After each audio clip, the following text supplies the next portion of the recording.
start listening to me, boxing is dying, and they don't know what to do about it. Yeah. This is what we're looking at. It really is. He is so remembered, especially in this town, because he lived here. Oh, yeah. He was Mr. Las Vegas. There was no question. There was so many things that he helped institute and promote. I mean, nobody knows that he basically invented the World Series of Poker. He took that idea to Mr. Binion and said, we should promote poker. Everybody plays cards on the kitchen table. We should develop poker as a new revenue stream, and we should call it the World Series. We'll get the best players in it, and they'll play the different games, and, declare a world champion, and we'll promote this. World champion, and we'll promote this. And, this is MLB cannot even run its home run derby properly and enforce the rules and protect the integrity of the home run derby. But I'll say this, Amal, the bookmakers in each state, especially centered here in Las Vegas, always are watching out for the integrity of the games. Well, first of all, let's be realistic about this stuff right now, okay? None of the players are in jeopardy of fixing a game in the professional levels now. They all make way too much money. Steph Curry's going to make $40 million next year. How much money are you going to give him to throw a game?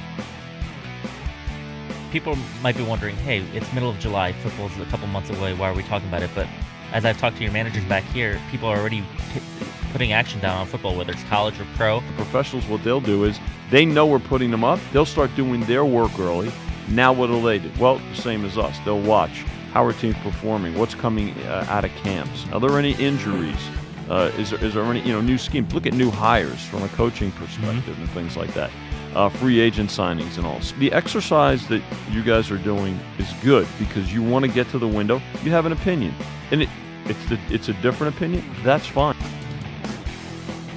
Let's say it would have went the other way, where all this money would have shown on the Golden State Warriors. The game opened 4.5 and went to 9, and then they beat them. They beat their brains in.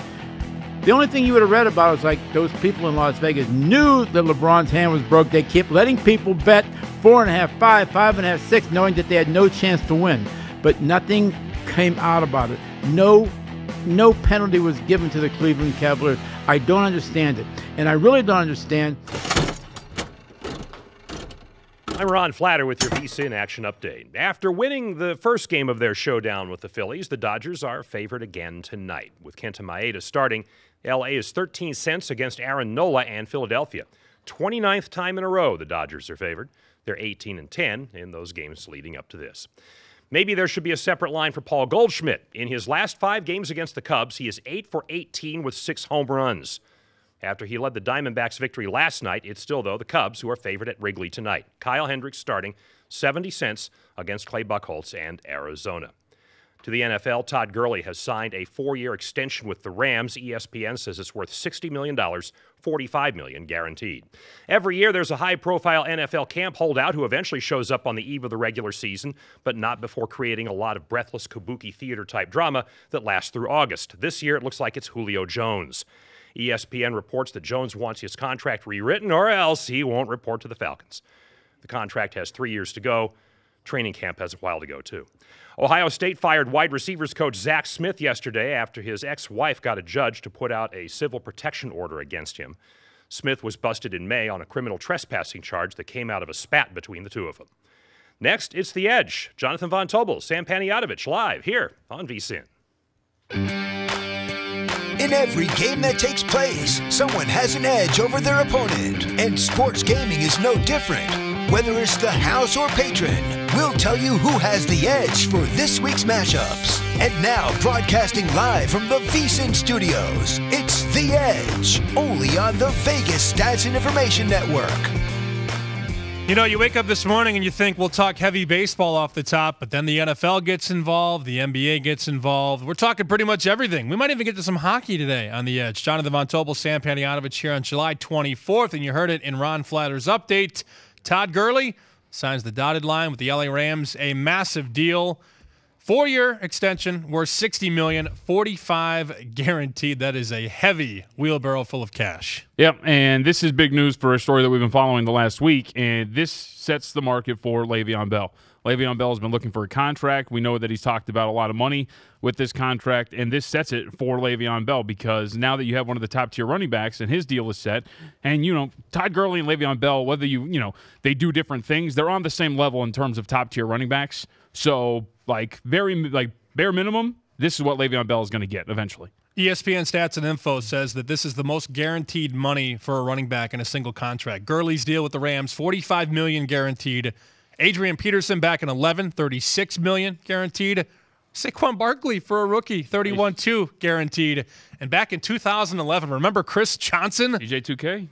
$30 million guaranteed there. You mentioned Le'Veon Bell. That is the story next. That's the next domino, because after this franchise tag is over, he's going to get some money. And he tweeted out. He reacted already. Yep. LOL. And people thought I was tripping, ?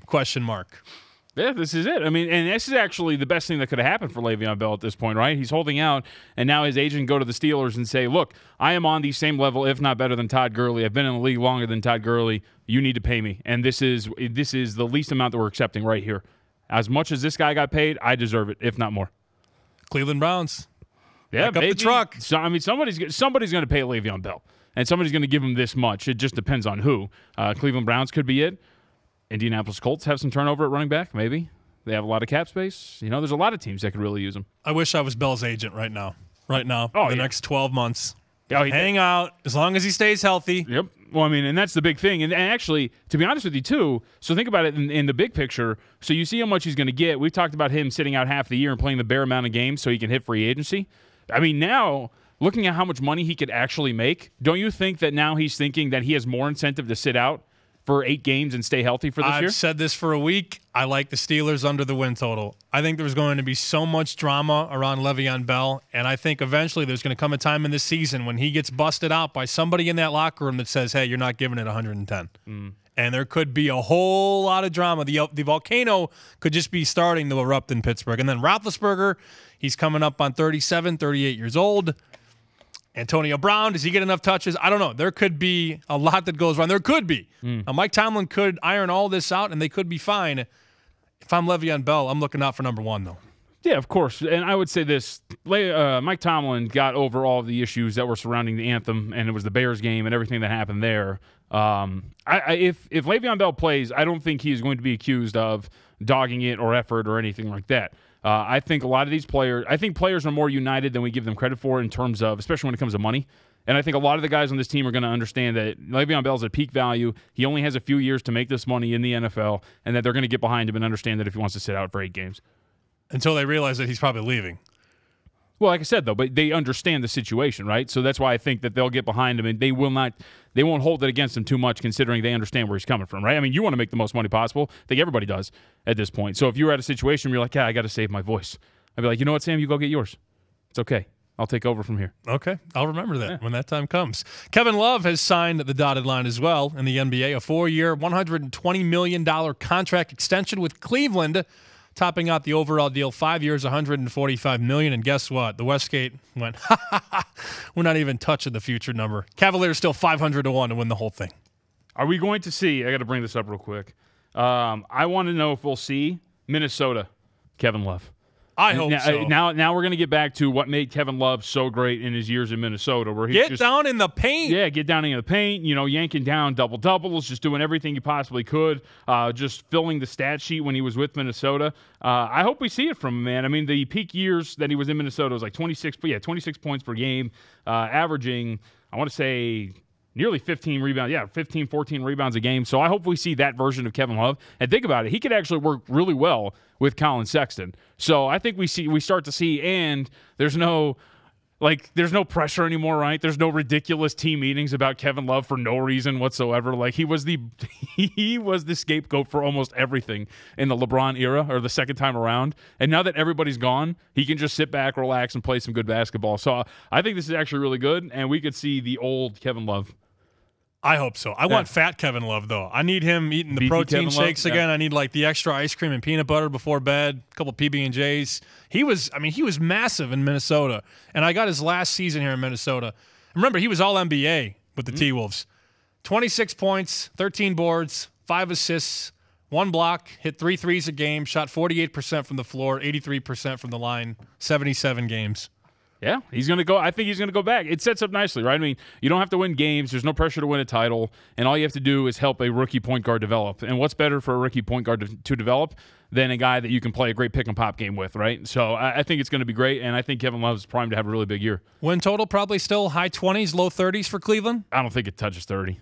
It's got to be at the most 29 and a half. I was going to say 27 and a half, somewhere around there. It can't be that high.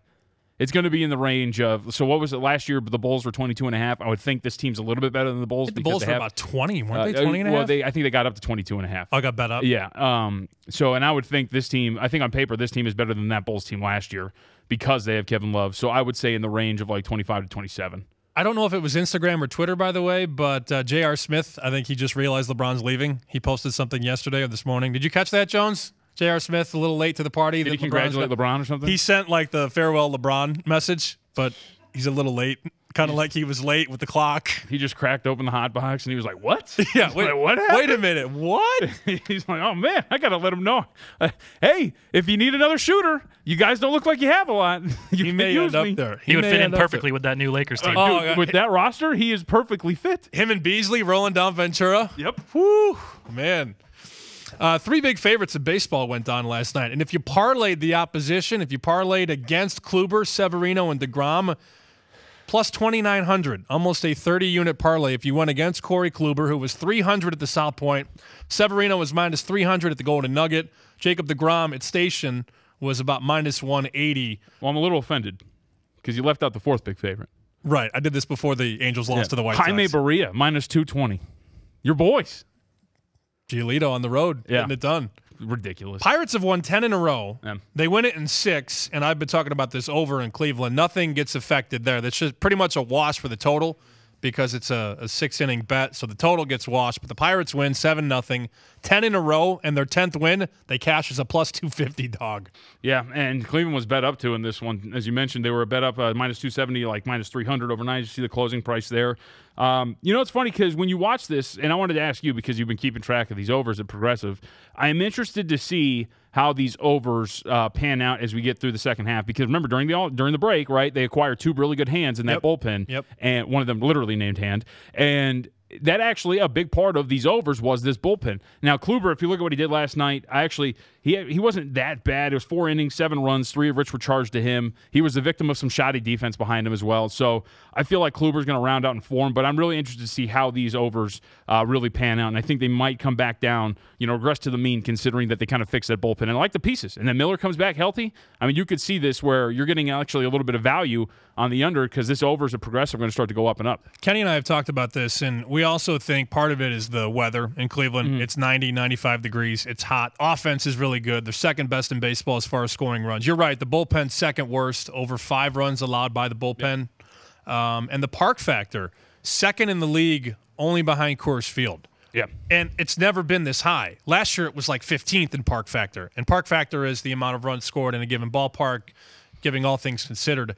I don't know that the offense slows down. I think the bullpen will be better, but this is something you just kind of have to play until it cools off, right? I mean, yesterday it was 7-0 in the 5th inning. Mm-hmm. And if that goes the distance, I'm sure they get, at some point, 2 more runs. You would think. And I would say this, too. I mean, going back to the talk about, like, defense, right? Yesterday, too, doesn't it amaze you how, and I can't remember who was in the outfield, where there was a triple off the wall. Doesn't it amaze you how a guy in the outfield in his own home park doesn't realize how the ball will play, and he completely overruns a ball in the outfield? It's like Manny and Fenway. Yeah. He didn't know what to do. And it bounces off the giant scoreboard and goes the other way, and it turns into a triple. It's like, it amazes me watching him out there sometimes. You're like, come on, guy. Like, this is your home field. You should know how it plays at this point. Bookmakers have adjusted the Pirates' price, by the way. Here at the South Point, Pittsburgh was 300-1 to win the World Series. They have been knocked down to 100-1. And to win the National League from 100-1 to 50-1. Pirates have won 10 in a row, and again, they cashed a big dog last night. You mentioned Kluber. He's been an over pitcher this year. When you look at Corey Kluber, you think historically low-scoring games, unders. That hasn't been the case, and after the start yesterday, he talked about his mechanics not being in tune. No, I think that whether it's because of my knee or my knee was because of that, I think that's part of the stuff that got out of whack. It's pretty blatant when you watch video that things aren't really the same in certain spots. So it's just a matter of, like I said, going through repetitions, dry runs, trying to, get it it's easy to see where you want it to be, but to actually get your body to do it is, that's where you just got to work at it. There's Corey Kluber. His last 8 starts for the Indians, 7 overs, 1 push. No unders in his last 8 starts in Cleveland. It always comes back to that, right? When it comes like with a pitcher that is struggling, it always comes back to mechanics and got to figure it out. My arm slot's a little off. My foot placement isn't there. I feel like Kluber, we know what we're going to get from him. Once they get to October, you would think that he works these kinks out and actually comes back to the Kluber that we know and love and that we expect every single night. I put this together. The remaining strength of schedules for the Major League Baseball list of teams, I guess. The Indians have the best remaining schedule. Their strength of schedule, 456. You're noticing a trend here. Yeah. 4 of these teams are in the AL Central. Yeah, I was going to say. Indians, 456. Twins, 483. Tigers, 485. Cubs have an easy schedule, 488. Royals, 489. And the Nationals, people are waiting for this club to wake up under Davey Martinez. Nationals have the 6th easiest remaining schedule, 491 SOS. I mean, until you see it, right, there is nothing to expect out of the Washington Nationals at this point. I agree. Right, they are 5.5 games out in terms of the wild card. You look at the division at this point, and they're 6 games out behind Philadelphia, who's got a half-game lead over Atlanta. To be honest with you, I mean, you got to chalk up Washington as sorry. You're on the outside looking in at this point, and I don't see anything that would make you want to believe, even the strength of schedule, in the Washington Nationals. You could still get at the Westgate. You could get plus 180 on the Braves and the Phillies to win the division. Yep. Nationals are plus 150. So if you split a unit on Atlanta and Philly, you can make money. There's no if you're betting on the Washington Nationals to win the division, I have no idea what you're doing or what you're watching. I wouldn't do it. So play this back when they go on like a 20-1 run, and they they eventually win the division. But at this point, watching that offense scuffle, how bad they are, especially on the road offensively, I don't know what you're doing. Bronx Bombers have not been bombing in Tampa this year. 0-4 now, JVT, and the total number, they're down about 8 units because they're always a massive favorite. Last night, Severino at the South Point was 280. Some shops he was 290. There's the graphic. In 4 starts this year in Tampa, Severino minus 290, Herman minus 185, Gray minus 165, Sabathia minus 155. 0 for 4, down almost 8 units this year. Is there anybody, and this is going to be like really recency bias, who had a worse game in Major League Baseball history than Gary Sanchez yesterday? Because you can talk about the end of the game. How about in the first inning when you have Bowers on second after a double? He lets a pitch pass, so it's a pass ball that rolls up the third base line. He jogs over to go get it. Bauer sprints to third, realizes that Sanchez is just loafing towards the ball, and he's still like 5 feet away from it. Sprints towards home. Sanchez tries to run, sprint, and throw it back to home, and he hits Bowers as he slides into home. So that led to the first run for him, and then, of course, he doesn't leg it out on what could have been the game-tying run if he would have just legged it out to first, because he would have gotten there. I'm pretty sure he is somewhat chubby and slow, but he probably would have gotten there. Nobody, I don't think, had a worse game than Sanchez yesterday. I saw Pedro last night on the MLB Network about Sanchez not dogging it out of the box and not hustling. He said this is bad for baseball. And I'm like, I don't know about that. But he did, by all reports, he re-aggravated his groin. Now, he's not going to the DL. He's going to try and just get treatment to iron it out. But he gets hurt in the madness. Yeah. It was a bad day, no doubt about it. Hey, I'm glad you brought that up, because that is why he was on the DL for so long, because it was groin and I think ankle or knee issues. So, I mean, that could lead to it. But if that's the case, if it's to the point where he can't run, where he's jogging to a passed ball or he's jogging to first, which, by the way, when you watch the film, at least on the sprint to first, he clearly was jogging because he thought he was going to get thrown out. So it wasn't a matter of he was trying his best and he didn't look that good. So you can say that he re-aggravated the groin, but you could tell that he was not trying his hardest on both of those plays. The groin isn't the reason why he didn't hustle and why he didn't hustle. Yeah, exactly, right? So you can say that, and I don't know how it's bad for baseball, to be honest with you. I thought that was a little much. Yeah, but that's what commentators do. They overreact. Yeah, that's what you're supposed to do. But, yeah, it was a bad game for Sanchez. You could say it directly led to their loss, because he gives up 1 run in the first inning. Could have been a 6-6 game later on if everything plays out the same, and then he could have tied the game if he actually made it to first. One final in baseball already today. Your boy, Wei Yin Chen. At home, awesome. On the road, this guy's awesome. Awful. Yeah, this guy's a fantastic. 9-3, Marlins cash, plus 111 here at the South Point. I will give you the numbers coming into the game for Chen, his splits. At home, the ERA, 183. On the road, 10.47. He cashes at home again. Yep, I don't get it, man. It is to have that much of a difference between home and away. And we'll check in with Fangraphs later, so maybe there's some deep analytical insight that we can get in on this. And Miami is a pitcher's park So you think that helps him a little bit. But to the point where it takes off nearly 10 runs off of his ERA, that's extreme. It is dead last in park factor, but it's not that great. It's not negative in terms of park factor, right? Like it takes away 13 runs a game. So I don't really get it. It's a weird anomaly, but it's kind of like the progressive overs, right? At some, you just have to keep at least taking a flyer on Wei-Yin Chen when he pitches at home, or at least on the under. I mean, now this one went over because they blasted the Braves, but still, I mean, and in some form or fashion, you have to back Chen the way he's been pitching at home, whether it's an under or just him straight up. And fade him on the road. Yeah, it's just he gets blown up whenever he's away from Miami. I don't know. Maybe he just misses the South Beach weather every time he goes. I have never seen splits that drastic. 183 ERA at home, 1047 on the road. Yeah. I have no idea. That's why he's my favorite pitcher. He has to be. I don't think I have to have an idea. Twitter chatter is next. 12:30, we'll talk to Wayne Randazzo from Mets Radio, and then 1:15 from Fangraphs. Dan Zimborski just getting started here on The Edge. JVT, Sammy P. on Sirius XM 204, VSiN.com. It's The Edge, broadcasting exclusively on the Vegas Stats and Information Network. Listen to the show on SiriusXM Channel 204 or watch at VSiN.com. Every business needs great people. They also need a better way to find them. And you know this if you're hiring. Something better than just posting a job online and waiting around and sitting around and praying for the right people to see it. ZipRecruiter knew there was a better and smarter way to hire. They actually built a platform that finds the right job candidates for you. ZipRecruiter learns what you're looking for. They identify people with the right experience. Then they invite them to apply to your job. These invitations have revolutionized how you find your next hire. In fact, 80% of employers who post a job on ZipRecruiter get a quality candidate through the site in just one day, 24 hours. And ZipRecruiter doesn't stop there. Nope. They even spotlight the strongest applications you receive, so you never, ever miss a great match. The right candidates are out there. ZipRecruiter is how you find them. Right now, you can try ZipRecruiter for free. That's right. It's free. Go to ZipRecruiter.com/John and Matt, JONANDMATT. That is ZipRecruiter.com/John and Matt. One more time, just in case. ZipRecruiter.com/John and Matt. It is ZipRecruiter, and it is the smartest way to make a hire. If you didn't catch VSiN last week, here's some of what you missed. Will someone in this universe start listening to me? Boxing is dying, and they don't know what to do about it. Yeah. This is what we're looking at.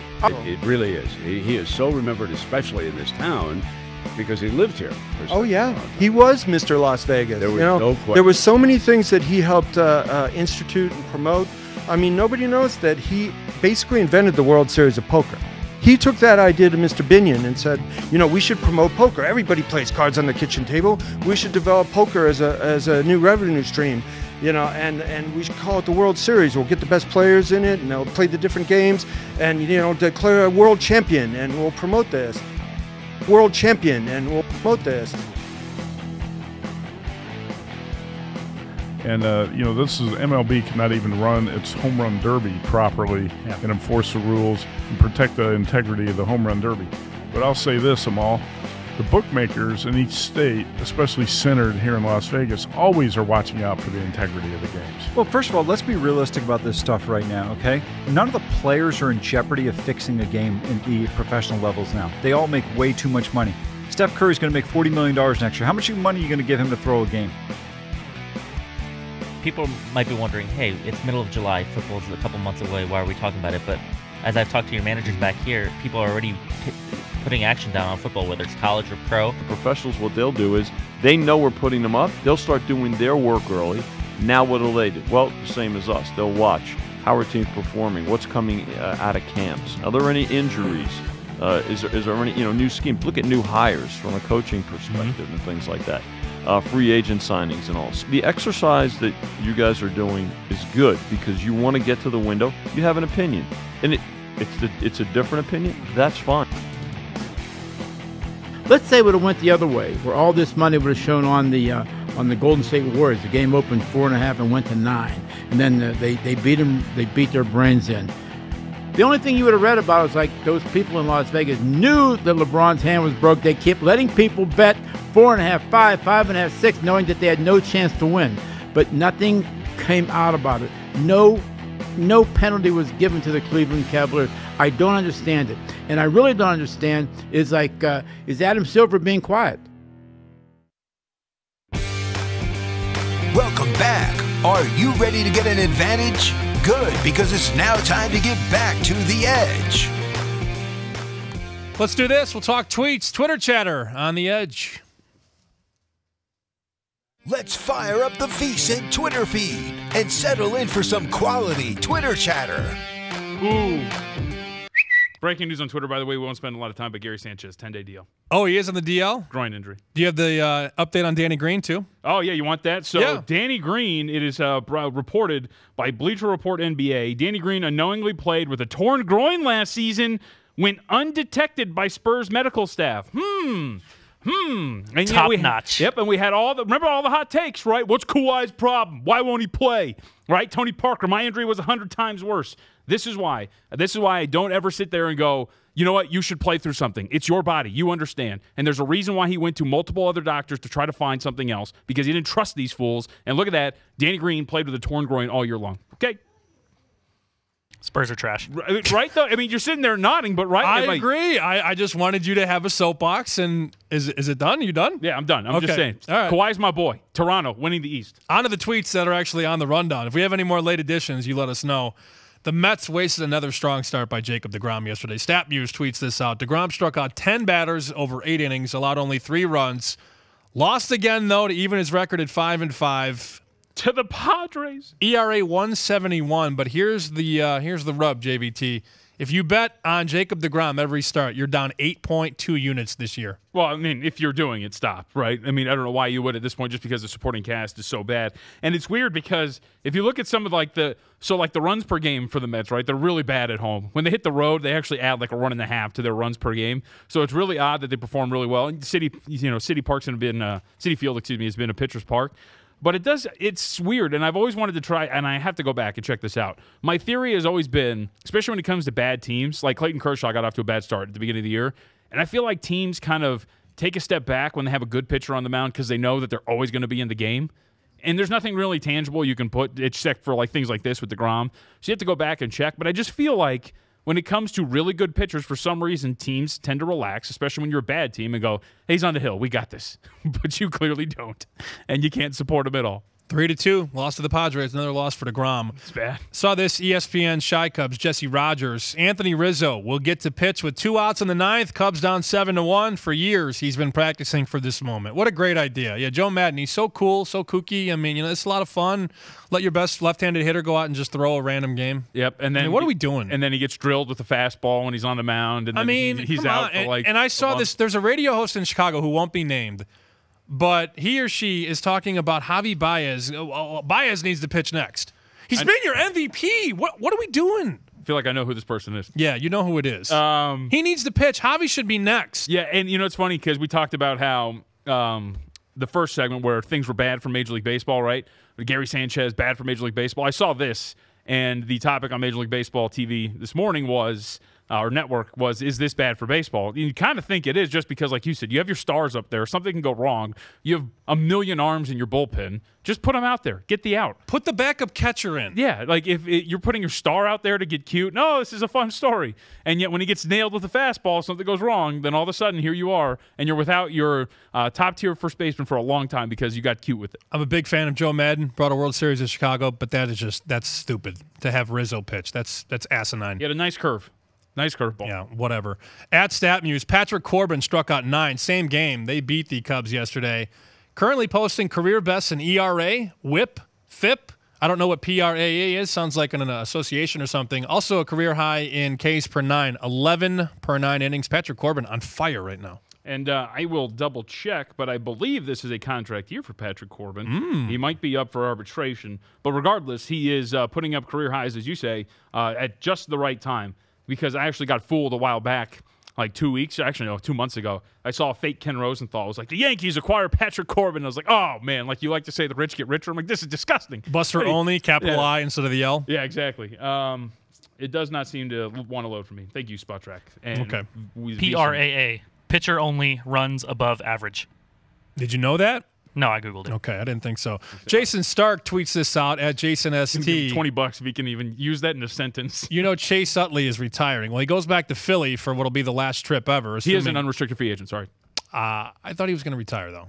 No, I'm talking about Corbin. Oh, Corbin. I was like, I'm pretty sure Utley's done. I just wanted to interrupt you really quick. Jason Stark says that he is declaring Chase Utley as Philadelphia's most beloved sports figure, standing O before the game, standing O after stepping into the box, standing O for flying onto the track. It is the standing O trifecta. And to piggyback on that, Megan Montemoro tweets this out. The Phillies use a Little League photo for Utley's first at bat. They popped it up on the video screen. Phillies and Dodgers last night. Look at that picture. Look at those locks for Chase Utley, about 11, 12 years old. Yeah, got the wings going on in the back of the head, huh? He's a hero there. Brought him a World Series. Yes, he did. Him and Jimmy Rollins. It was a great story. It's a great story. I found myself wiping a tear from my eye. I was really happy for him. It was one of the nicest things I've ever seen. Oddshark has odds globally for the NFL rushing and receiving yard leaders. Here are your numbers. Zeke Elliott plus 250. Todd Gurley, who just signed a massive extension, plus 350. Bell 4-1, Fournette 8-1, Barkley, Cook 12-1, Howard 13-1, Hunt 14-1. Anything you like there? Barkley, the Rook. Where are all the Colts running backs? Naheem Hines. Joseph Adai, where's he at? Joseph, dude, one of the smartest Colts running backs of all time. The guy was awesome. I knew I'd get you going there. Love Joseph Adai. And then I remember my hot take when I was very young was Kenton Keith coming out of the CFL was going to be a great running back. Turned out to only have like 2 good games. I'll go in like the 12-1 range, somewhere around there. Jordan Howard, 13-1? Well, he's going to split time a little bit right in that backfield. With Cohen. Yeah, with Cohen. And Cohen's more like the scat back, but still takes him off the field. I think Saquon Barkley, they're going to put in a really good effort, the New York Giants, to run the ball, take pressure off Eli. They signed Solder. So I feel like Barkley's probably a good play there. I also like Zeke Elliott because he missed last year. He'll be fresh. And they're going to try to run the ball and take pressure off Dak as well, but that's just really short. So probably go like Barkley, somewhere in that range, 12-1. Oddshark also tweeted out odds to lead the NFL in receiving yards. Antonio Brown, plus 225. Julio Jones, 4-1. Hopkins, 9-1. OBJ, 10-1. Michael Thomas, 14-1. Keenan Allen, 15-1. And then Thielen and Green. Adam Thielen, A.J. Green, 16-1. Same with Mike Evans and T.Y. Hilton. Okay, now this I am serious about. T.Y. Hilton actually is probably because the Colts defense is going to be bad. Right? They're not going to be very good. They're switching to a 4-3. They're going to get in a lot of shootouts. He loves Andrew Luck, T.Y. Hilton, and they don't have a lot of depth at receiver. I feel like T.Y. Hilton could have a big year yardage-wise. I feel like it's worth looking at 16-1. Okay. Playing from behind quite a bit, my friend. All right. Makes sense. On their way to 14 wheeling the wins. ball around. On All their way right. to 14 wins. Grab a timeout, come back, tag in Wayne Randazzo from Mets Radio. What happened in Queens? We'll find out next here on VSiN on The Edge. It's The Edge, broadcasting exclusively on the Vegas Stats and Information Network. Listen to the show on SiriusXM Channel 204 or watch at VSiN.com. 66% of men lose their lettuce by age 35. What? Lettuce? Wait, what's lettuce? Your hair. Thing is, when you start to notice lettuce loss, usually you're too late. You see all the L's there. That's what I'm doing. Before the lettuce starts to move back or the lettuce spot pops up, you got to do something about it. Forhims.com. FORHIMS.com. One-stop shop for hair loss, skincare, even sexual wellness. They've got you covered in all assets. Thanks to science, baldness can be optional. Hims connects you with real doctors and medical-grade solutions to treat your hair loss. They want to help you keep your hair, and that's what's important. No waiting room, no awkward doctor visits. Save time and save money. FORHIMS.com. It's so easy. Answer a couple questions. Doctor reviews and prescribes you. Then they ship the products right to your door. If you order now, you get a try a month of Hims for just $5. That's it. Only $5 while supplies last. See the website for full details. This would cost hundreds if you went to the doctor or to a pharmacy, but only $5 right now if you check them out. FORHIMS.com. Learn more. Forhims.com/edge. FORHIMS.com/edge. How I started, getting involved in golf handicapping years ago is horses for courses. Mm-hmm. And so you want to figure out, what is this racetrack? Who does it cater to? What does this golf course demand out of players? Can you bomb it here? Or do you have to be a great putter here? Do you have to hit greens in regulation here? At the beginning of the week, I try and pinpoint what those 5 or 6 or 7 statistical areas are that are going to be paramount at this particular golf course for the week. And then I look over the golfers and find who is best in those key areas and start plugging my numbers in from there and see if Team A beats Team B. No one put any restrictions on me.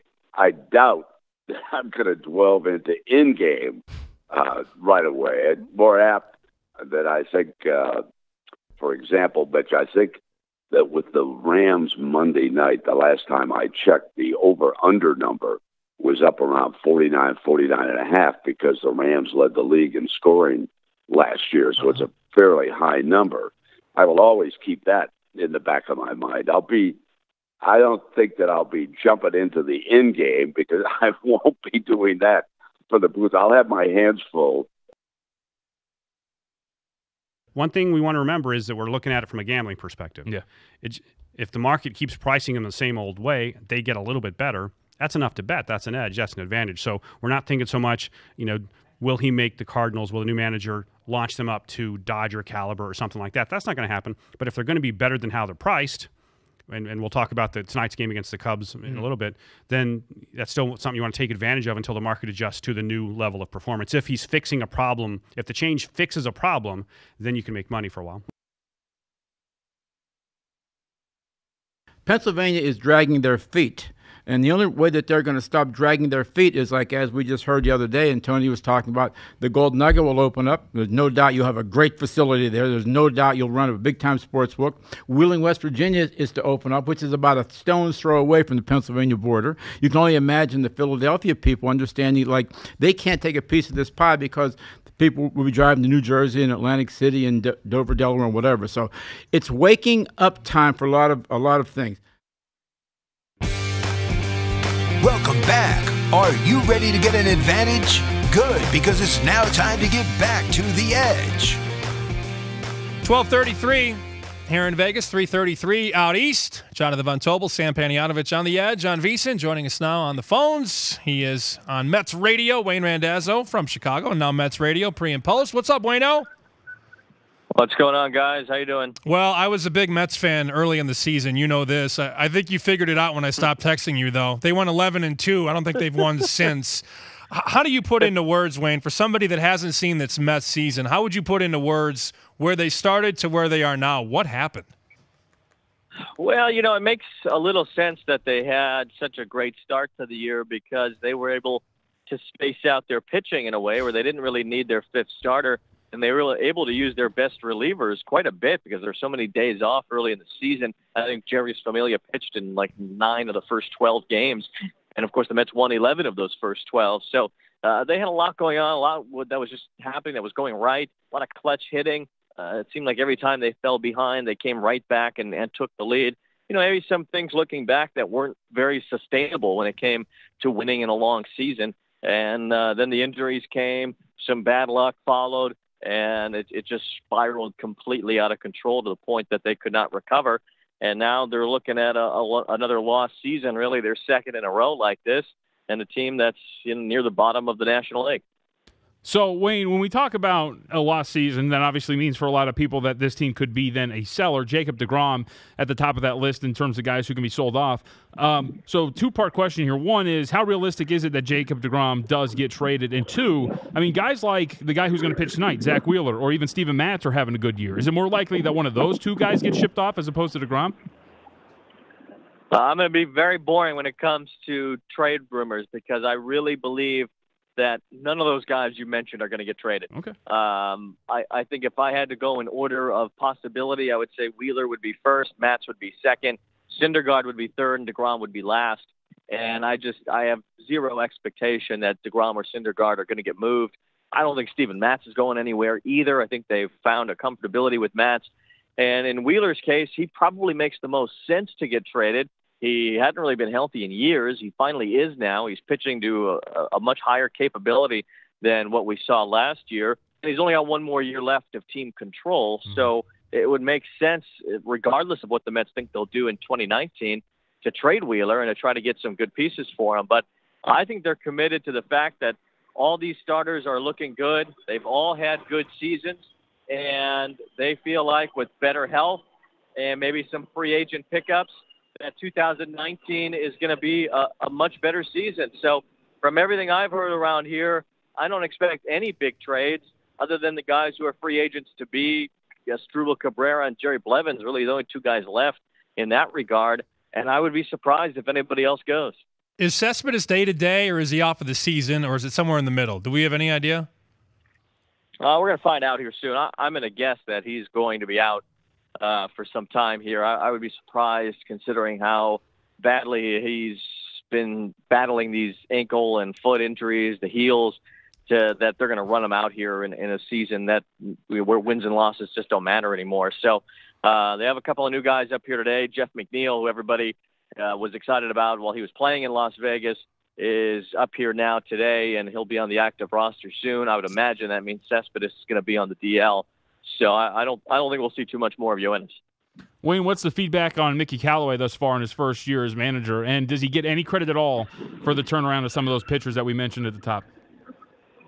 Yeah, no, I think when it comes to Mickey, you see the pitching prowess. You see a guy who really knows pitching, who understands how to make these guys better, and that he and Dave Island, the pitching coach, have put together a plan to help these guys get better. And I think we've seen vast improvement with Matz and Wheeler.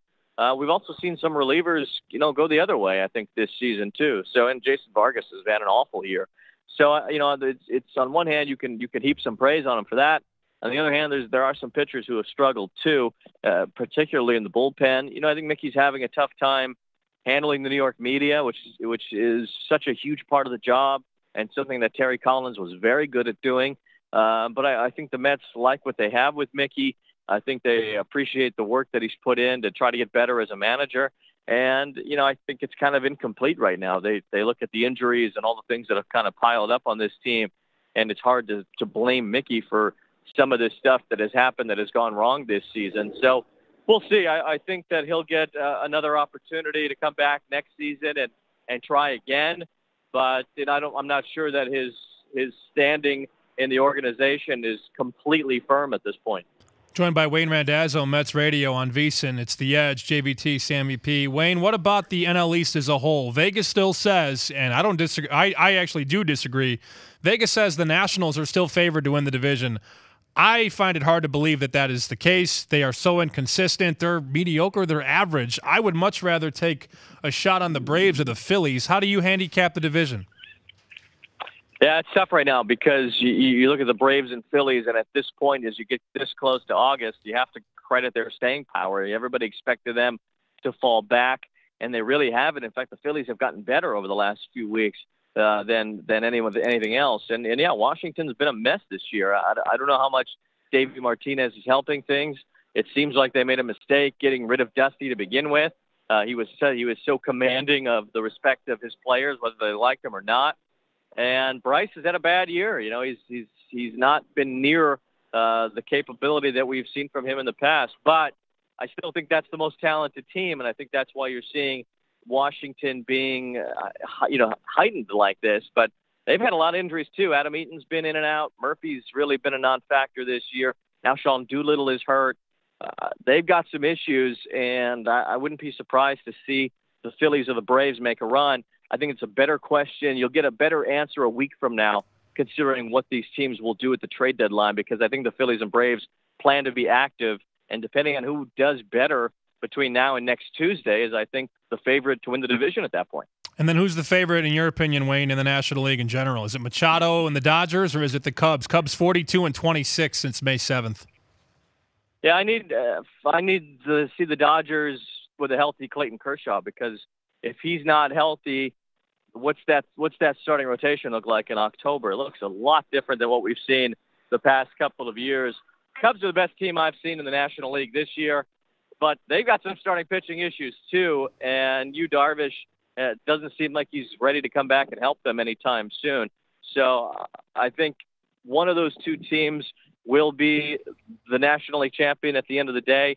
But at this point, we could be seeing a third year in a row where they play each other in the NLCS. But I think both of them need to get their starting pitching in line before you can say which one has the edge. That's Wayne Randazzo, Mets Radio. Mets host the Padres tonight. Try and stay away from Syndergaard on the plane when you guys take off, all right?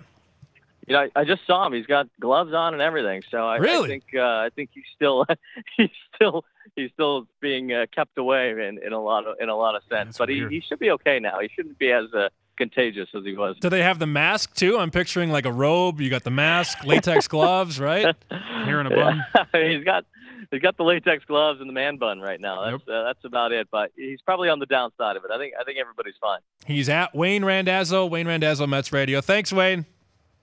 All right, thanks, guys. With the gloves, got the latex gloves on. Yeah, and if if you're wondering, like Syndergaard, if he didn't keep up, he has a hand, foot, and mouth disease. According to James Wagner, possible he picked it up working at a kids camp over the All-Star break. That's what they're going with, huh? That is so. But I mean, you can't pick that up from adults, right? Like isn't that a no? youth? It's usually like a youth disease, and usually you don't get it after a certain age too. So it's really weird that he got it, and he's, maybe he's a non-vaccinated guy. You saw the tweet that Syndergaard put out, right? No, he tweeted out July 23rd, which is yesterday. Looking forward to traveling with the team this week. And it's a GIF of like a guy walking on a plane with a hazmat suit. Nice, I like it. Yeah, that is weird, man. And your season's cursed, by the way. If an ungettable disease, essentially. Well, Friday is gotten. Friday, Cespedes hits a homer, but then gets hurt. Yep. Saturday they trade Familia, and then Sunday Syndergaard gets hand, foot, and mouth disease. And that's why I find it funny that we're talking about them kind of staying pat at the trade deadline, because it's almost like the same.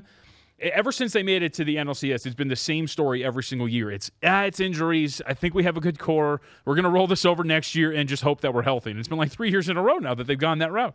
It's bad. Yep. And he said this would be second year in a row they missed the playoffs. David Wright, I don't think he ever plays again. I mean, there's so many question marks with so many guys. Is the Cespedes deal, was it worth it?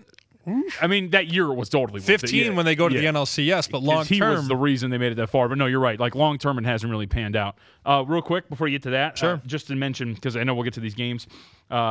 Wheeler today opened up as high here as $1.60. He's down to $1.35 in almost every single shop. So there's been a little bit of movement, opening up really high price on Wheeler, and now you're getting, depending on what you like, 25 cents of value on Wheeler and the Mets. I said this yesterday. There's no way I could bet this game over. I said that yesterday with DeGrom and who started for them yesterday, Lucchesi, and then it got bet down to 6.5, 3-2 final.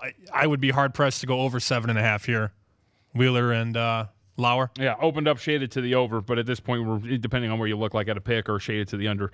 We'll get into it a little bit, but I'm with you. They've both actually been pitching really well, and they keep the ball in the park between the two of them. So it could be one of those games in a pitcher's park where you get a low-scoring duel again. We'll break down a heavy slate of baseball coming up, but you should know it's available now. It got posted up last night on VSiN, the 2018 VSiN College Football Betting Guide.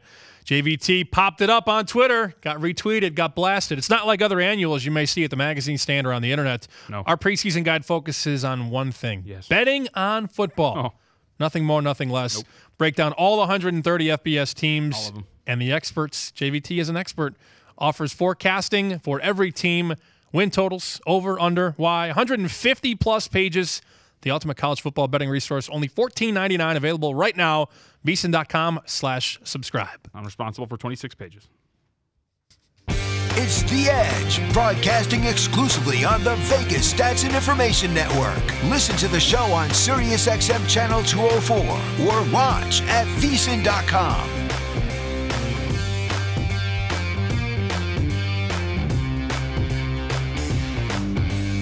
I'm Brent Musburger, reminding you that the football betting season is here. There is nothing like it. Are you ready to celebrate the thrill of victory and cash a ticket even on defeats? Sharpen your edge now with the help of Matt Humans, Dave Tooley, and the rest of my guys in the desert. We'll get you prepared for the football season with exclusive handicapping stories and data that you won't find anywhere else. Go to vsin.com/subscribe for the package that makes sense for you, including a 1-week trial at no charge. Our new all-access subscription includes Point Spread Weekly, VSiN's digital magazine designed to make you a better handicapper and avoid the agony of defeat. You'll also get VSiN's 140-plus page college football betting guide out later this month, followed by our comprehensive pro football betting guide in August. Sign up now, vsin.com/subscribe. That's vsin.com/subscribe. Remember, cashing tickets is what it's all about. If you didn't catch VSiN last week, here's some of what you missed. Will someone in this universe start listening to me? Boxing is dying, and they don't know what to do about it. Yeah. This is what we're looking at. It really is. He is so remembered, especially in this town, because he lived here. Oh, yeah. He was Mr. Las Vegas. There was no question. There was so many things that he helped institute and promote. I mean, nobody knows that he basically invented the World Series of Poker. He took that idea to Mr. Binion and said, we should promote poker. Everybody plays cards on the kitchen table. We should develop poker as a new revenue stream, and we should call it the World Series. We'll get the best players in it, and they'll play the different games, and, declare a world champion, and we'll promote this. World champion, and we'll promote this. And, this is MLB cannot even run its home run derby properly and enforce the rules and protect the integrity of the home run derby. But I'll say this, Amal, the bookmakers in each state, especially centered here in Las Vegas, always are watching out for the integrity of the games. Well, first of all, let's be realistic about this stuff right now, okay? None of the players are in jeopardy of fixing a game in the professional levels now. They all make way too much money. Steph Curry's going to make $40 million next year. How much money are you going to give him to throw a game? People might be wondering, hey, it's middle of July, football's a couple months away, why are we talking about it? But as I've talked to your managers back here, people are already putting action down on football, whether it's college or pro. The professionals, what they'll do is they know we're putting them up. They'll start doing their work early. Now what will they do? Well, the same as us. They'll watch how our team's performing, what's coming out of camps. Are there any injuries? Is there any new schemes? Look at new hires from a coaching perspective and things like that. Free agent signings and all. The exercise that you guys are doing is good because you want to get to the window. You have an opinion, and it's a different opinion. That's fine. Let's say it would have went the other way, where all this money would have shown on the Golden State Warriors. The game opened 4.5 and went to 9, and then they beat them. They beat their brains in. The only thing you would have read about is like those people in Las Vegas knew that LeBron's hand was broke. They kept letting people bet 4.5, 5, 5.5, 6, knowing that they had no chance to win. But nothing came out about it. No penalty was given to the Cleveland Cavaliers. I don't understand it. And I really don't understand is Adam Silver being quiet? Welcome back. Are you ready to get an advantage? Good, because it's now time to get back to the edge. We'll spend the final segment of hour number 1 on the edge. Jonathan Von Tobel, Stan Panayotovich breaking down some baseball games coming ahead. There is one final today. JVT's favorite pitcher, Wei-Yin Chen. Whoa. He's your favorite pitcher. Wei-Yin Chen. Wei-Yin Chen. Put some respect on his name, please. Did you say respect? Yes. With yes. a K? Yes, respect. Okay. Put it on his name. Wei-Yin Chen. ERA coming into today at home, 183. Road ERA, 1047. He was at home, so guess what? He won again. Awesome. Marlins plus 111. 9-3, the game goes over the total, too. If you're missing out on the Wei-Yin Chen train, dude, you got to get on board. Put some respect on that, man. Yes, only when it's doing the circuit in Miami, though. When the train heads out of town, you jump off, and you jump very far. I'm looking at his road splits. Well, we'll get to that later on. We got more games to break down. His road splits and his box scores on the road are atrocious. I think it's like what I would put up on the road against Major League pitching. So the best pitcher at home this year in Major League Baseball pitches today. He's part of the Philadelphia Phillies. Aaron Nola has started 9 games this year in Philadelphia. Phillies have won all 9. ERA 171, whip 0.95, and guess what, JVT? You get a plus price on a Cy Young contender at home because the Dodgers are in town. Kenta Maeda minus 113. Nola plus 103. Total 7.5. It actually might shock some people that if you look at some of the metrics, Maeda and Nola are actually kind of the same pitcher. Like if you were to put up their blind resumes, like their metrics, and put them side by side, you wouldn't really be able to differentiate between the two. ERAs are almost the same. Nola 230 ERA, 312 for Maeda. Look at advanced metrics. Expected fielding independent, 328 for Maeda. You have a 322 for Aaron Nola. The strikeouts are what gets you, and this is why I lean a little bit towards the Dodgers in this regard. And this price has really moved. I think I saw last night, like Nola and the Phillies were like minus 110, minus 115. Even higher. Opened up globally 127. Yeah, so this has moved quite a bit. So obviously you stay away. But the one thing that stuck out to you is Kenta Maeda. He's got a career high in terms of strikeouts per 9. And you look at the Phillies, they are 15th, dead last in the National League in terms of team strikeouts per game. They whiff a lot. And if Kenta Maeda is on his game, I feel like he could have a really, really good start here.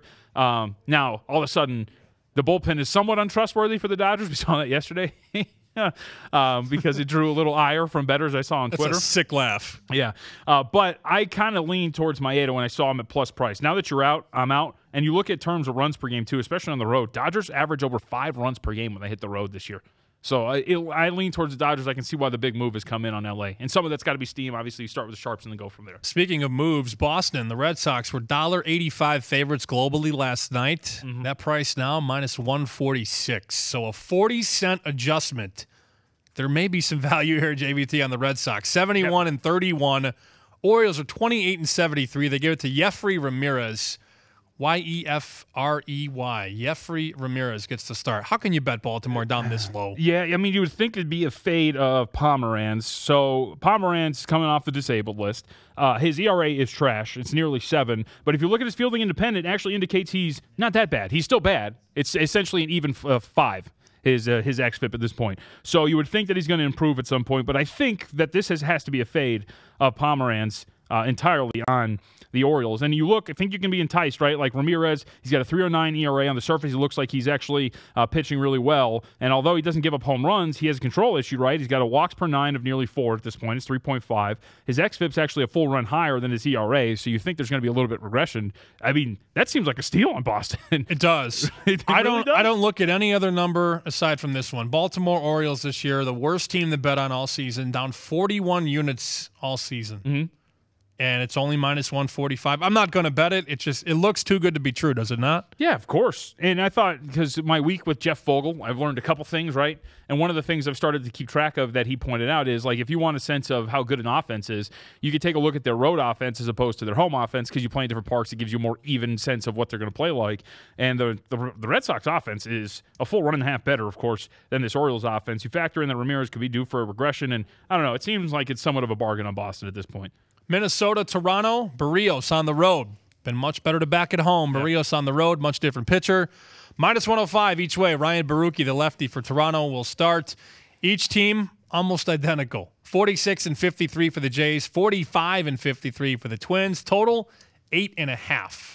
This is pretty interesting, considering I saw Minnesota minus 120 over at the Westgate at one point, and it was. So the Blue Jays are getting a lot of attention at this. So maybe we're missing something, because I don't see why you want to fade Barrios at this point. He's pitching really well. Baruchi at home, 2 starts, not many earned runs. 1.93 ERA, whip right around 1. He did really well. He pitched against the Yankees, his second home start. 7 innings, 1 earned run, 5 strikeouts. So at home, he's been pretty good. He's a lefty with a very, very good breaking ball. And this is the thing, and that's why I can't wait to get to our analytical insights in the next hour, considering that you look at, like, Baruchi's another guy whose ERA is a lot shorter than his actual fielding independent, and he's got a high whip. It's got 1.61. So, I mean, I get a really good pitcher in Jose Barrios, and I go, the Minnesota Twins are on the road, but Barrios is a guy you want to back. So this is really interesting that there's been so much movement here on Toronto at this point. Tough beat last night if you had the Cardinals. Ponce de Leon in his first Major League start goes 7. What a great last name, by the way. 7 scoreless innings, and they lose to the Reds. Scoreless, they had a no-hitter going through, 7 1/3? He was on fire. They took him out, and then the bullpen just couldn't keep it together. Now it's the Cardinals and Reds again tonight. Homer Bailey's back. Woo! 1-7, 6.68 ERA, one of the worst pitchers to bet on this year. Austin Gomber goes for the Cardinals. No decisions yet. 0-0, ERA 3.77. Cardinals a very small favorite in Cincy, minus 120, and this total has moved up from 10 to 10.5. I am tempted by the Cincinnati Reds here, man. Gomber, this is his first career start. He's a bullpen guy, 14 1/3. Fielding independent is actually sky high. It's 522. So he's going to be, I think, knocked around here when he finally gets to a starting role. He's got a really bad issue with control. His walks per 9 is over 5 for a bullpen pitcher. It's not good. So he doesn't look like a guy you want to back. If you don't know exactly what he brings to the table, he's got really 2 strong pitches. He's got a fastball over 94 and a curveball that touches almost 79.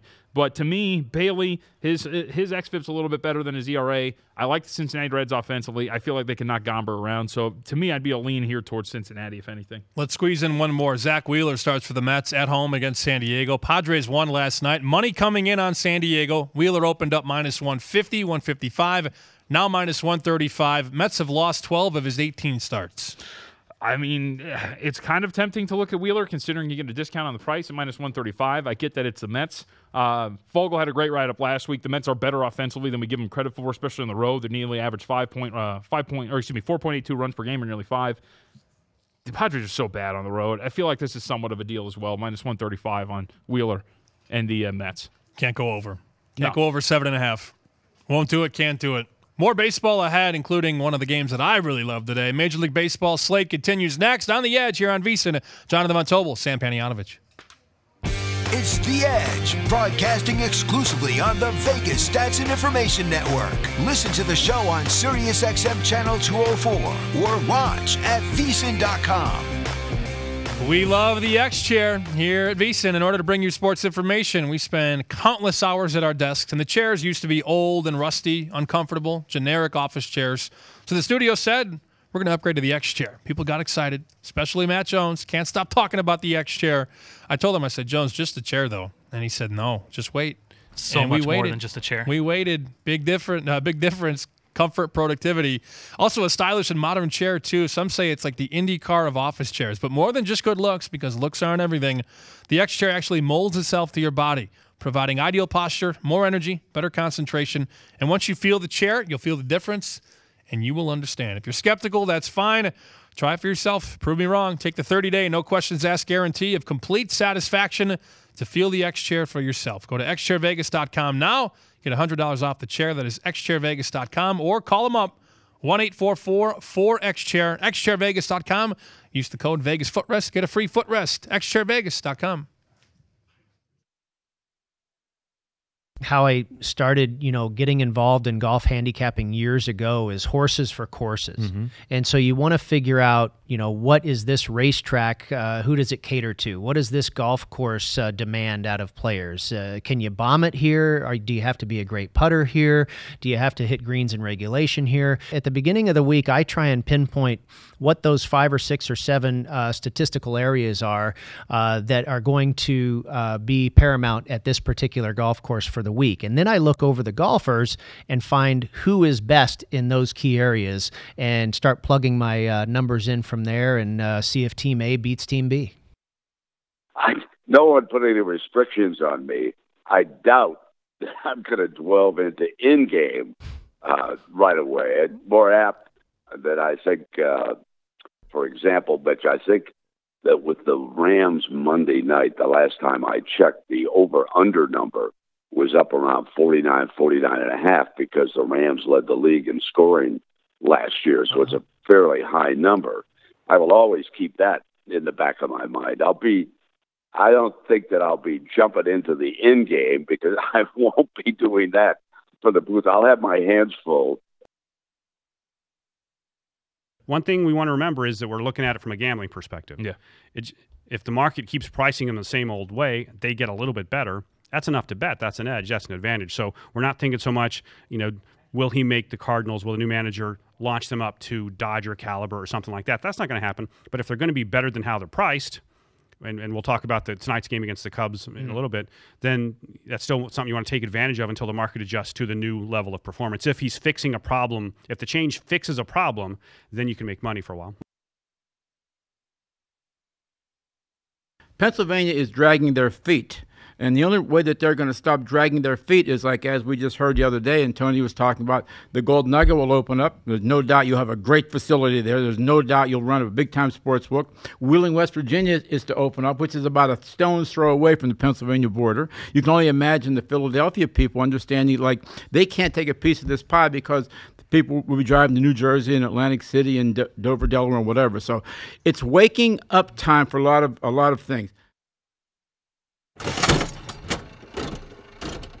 I'm Ron Flatter with your VSiN Action Update. One game is already done in Major League Baseball. The Marlins surprised Atlanta 9-3, meaning the Phillies are back atop the NL East and looking to even their series at home against the Dodgers. But as usual, L.A. is favored tonight, 13 cents, with Kenta Maeda opposed by Aaron Nola. The Yankees are the biggest favorite tonight, with Masahiro Tanaka starting. They're $2.10, visiting rookie Yanni Chirinos and Tampa Bay. Two reports say that the Yankees and Astros are in the hottest pursuit of Orioles closer Zack Britton, and that the Red Sox and Brewers may still be in the mix. Todd Gurley has a record deal for a running back. ESPN says the Rams re-upped him for $45 million guaranteed dollars, and if the extension makes it all 4 years, Gurley will wind up with $60 million. Alabama coach Nick Saban says it's still an open competition for quarterback between Jalen Hurts and Tua Tagovailoa. He's also worried and also warned that they should not get sucked into self-promotion. This is a veiled response to Hurts' father and Tagovailoa himself, suggesting they were looking at transferring if they didn't get most of the playing time. What's left of the Cleveland Cavaliers will include Kevin Love. He agreed to a 4-year, $120 million deal that ESPN says could include a 5th year for another $25 million. And he hasn't signed it yet, but 36-year-old Dwayne Wade has a 3-year offer worth $25 million to play for the Zhejiang Golden Bulls in China. I could say Zhejiang, I couldn't say China. More of The Edge now on VSiN. In every game that takes place, someone has an edge over their opponent. And sports gaming is no different. Whether it's the house or patron, we'll tell you who has the edge for this week's matchups. And now, broadcasting live from the VSiN studios, it's The Edge, only on the Vegas Stats and Information Network. Hour number 2 here on The Edge. Jonathan Von Tobel, Sam Panayotovich. I don't even want to tell you. I just texted my bankroll picks into Jones. You don't even want to know what he responded with. Okay. Very, very aggressive today. Really? Yeah. He never puts his very neck out. Never very sticks the neck snippy. out. Very snippy over text. You didn't get the mayo and egg sandwich? What's up? Oh, I did, and it was delicious. So then what's up? And then Barb got one too. It's Don't- spreading. Oh, that's disgusting. I think he was upset the way Ron said Tagovailoa. I think that's what it was. Tagovailoa? Tagovailoa. I have something for you. Do you ever watch The Office? Yes. Okay. Oh, yeah. This is fantastic. So you know that Bert Bielema, as some like to call him, is now with the New England Patriots, right? Mm-hmm. His official title for the Patriots for the 2018 season, consultant to the head coach. That is awesome. It's a great title. Yes. I hope they just call him Dwight. Yeah, that is official. That is an official title reported by multiple outlets. So Brett Bielema is the official consultant to the head coach. Favorite Office character?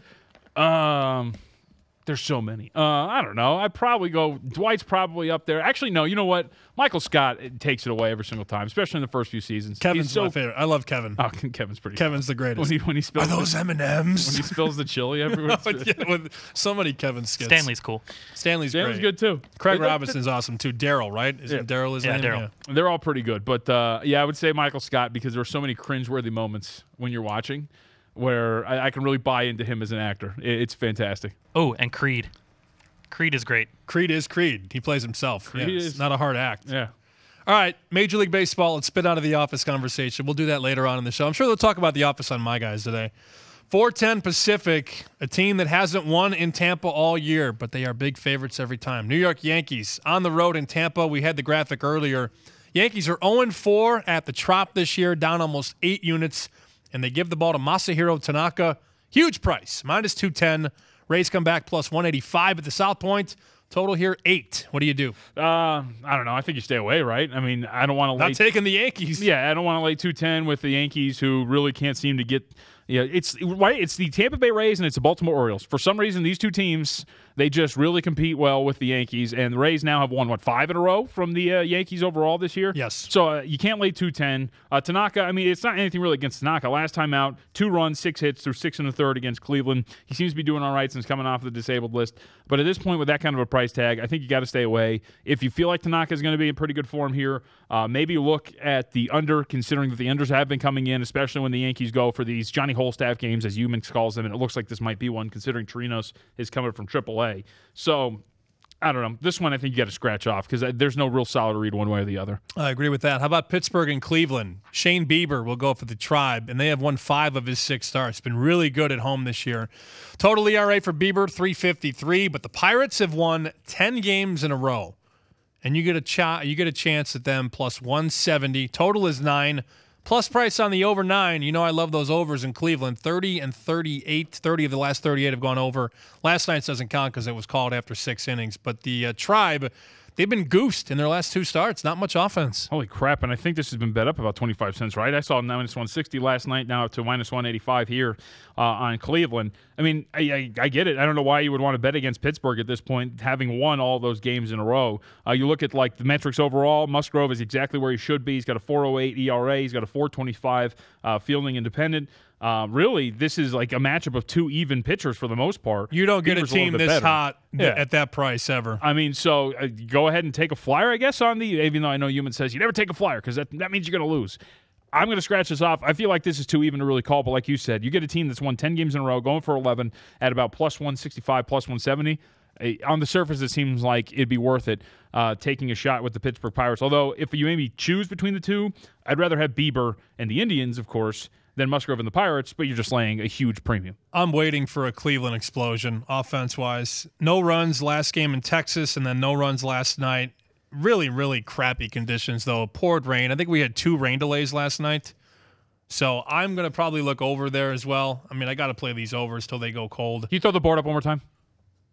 That's what I was trying to tell you. Sorry, go ahead. Yeah, I saw you. I was like, what is he doing? No, I'm trying to get him to throw the board up one more time so I can see this real quick. Okay, so it's the under. There's been action on the under. It was 9.5 earlier today. Well, yeah, because Cleveland hasn't scored. So people are like, oh, well, Cleveland's offense is cold. Well, we'll see. We'll see what they do tonight. I would lean over for sure, over 9. 4-4, you can't lose that because it'll go over eventually, or at least tie. So I'm looking at that. How about the Cubs at home against the Diamondbacks? Kyle Hendricks has been awful to bet on this year. One of the worst 5 in baseball to put your money on, but a little unlucky too. Cubs minus $1.65 at Wrigley. Total is 9. Clay Buchholz plus 152. Yeah, this one's tough because, so you look at Buchholz at plus 152. ERA suggests he's a very good pitcher. If you look at some of the metrics, he's due for a little bit of aggression. His fielding independence almost 2 runs higher than his ERA at this point, which suggests he might be getting a little lucky. So you look at Hendricks, you're completely right. I mean, he's been really bad. What's killed him is the home runs. His home runs per 9 is at a career high. His strikeouts are at a career low. It's weird because he actually has a really low whip, so he doesn't allow guys on, but when they're at the plate, Hendricks can get knocked around.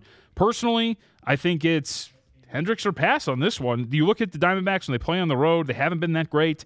If you get regression from Buchholz, which is somewhat expected if you look at the metrics, I would think that the Cubs would be the side here, but I don't know if I want to lay a price with Hendricks, so I think you scratch it off. He's down almost 12 units all year, Kyle Hendricks. 3rd worst in baseball as far as profit. Only 2 that are worse than Hendricks, Alex Cobb, Tanner Roark. Yeah, it's not great.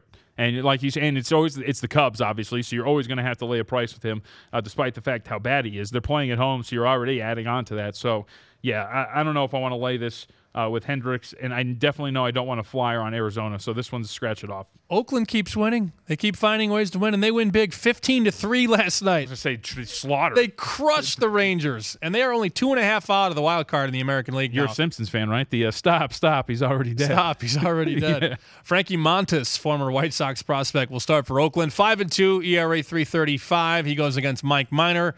This is the case with most pitchers in Texas this year. They're really good away from home. When they pitch at the bandbox in Arlington, not as strong. How do you not take the Athletics here? Minus 105. They're hot right now. Yeah, I mean, I'd kind of lean a little bit here towards the over as opposed to going with the Athletics. So last night you saw a total of 11. It's come down to 10.5. So you look at both pitchers.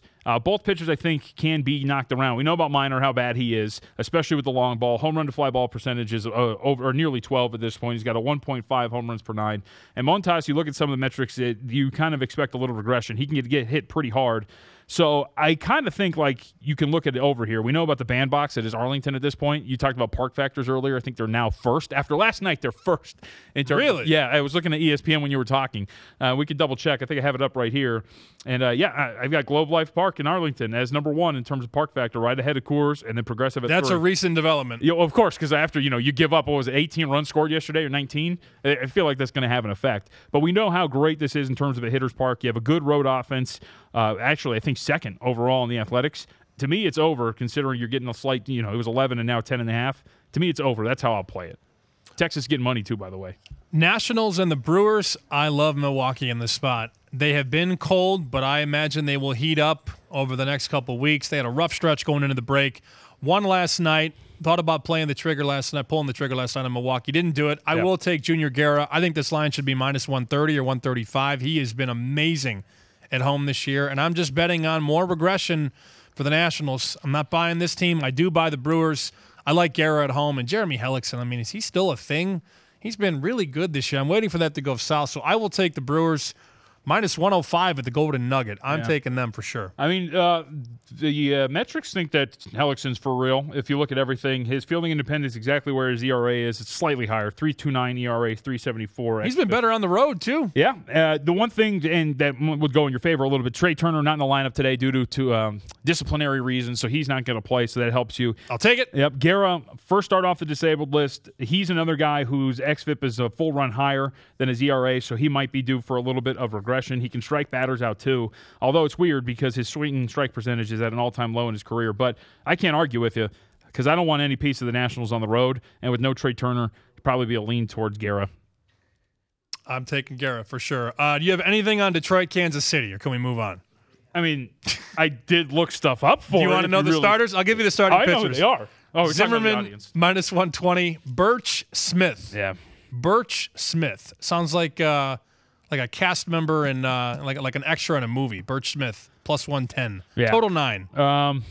Really, for the most part, the one thing that stuck out to me about Zimmerman, and we go back to career numbers and like the basic ones. I was lectured all week about how like you don't use these numbers; they're garbage. But it is odd that this is really extreme for Zimmerman. He's 4-0, 148 earned runs, 6 career starts, one of those relief appearances at Kansas City. His ERA there, Sam, leads all active pitchers with a minimum of 40 innings pitched at Kauffman, and he ranks third with a .98 WHIP there. If you look at everything else, for the most part, no big difference in either ERA or fielding independent. And Smith, actually, his fielding independent really makes you think that he's actually not as bad as the nearly 6 earned run average makes it seem.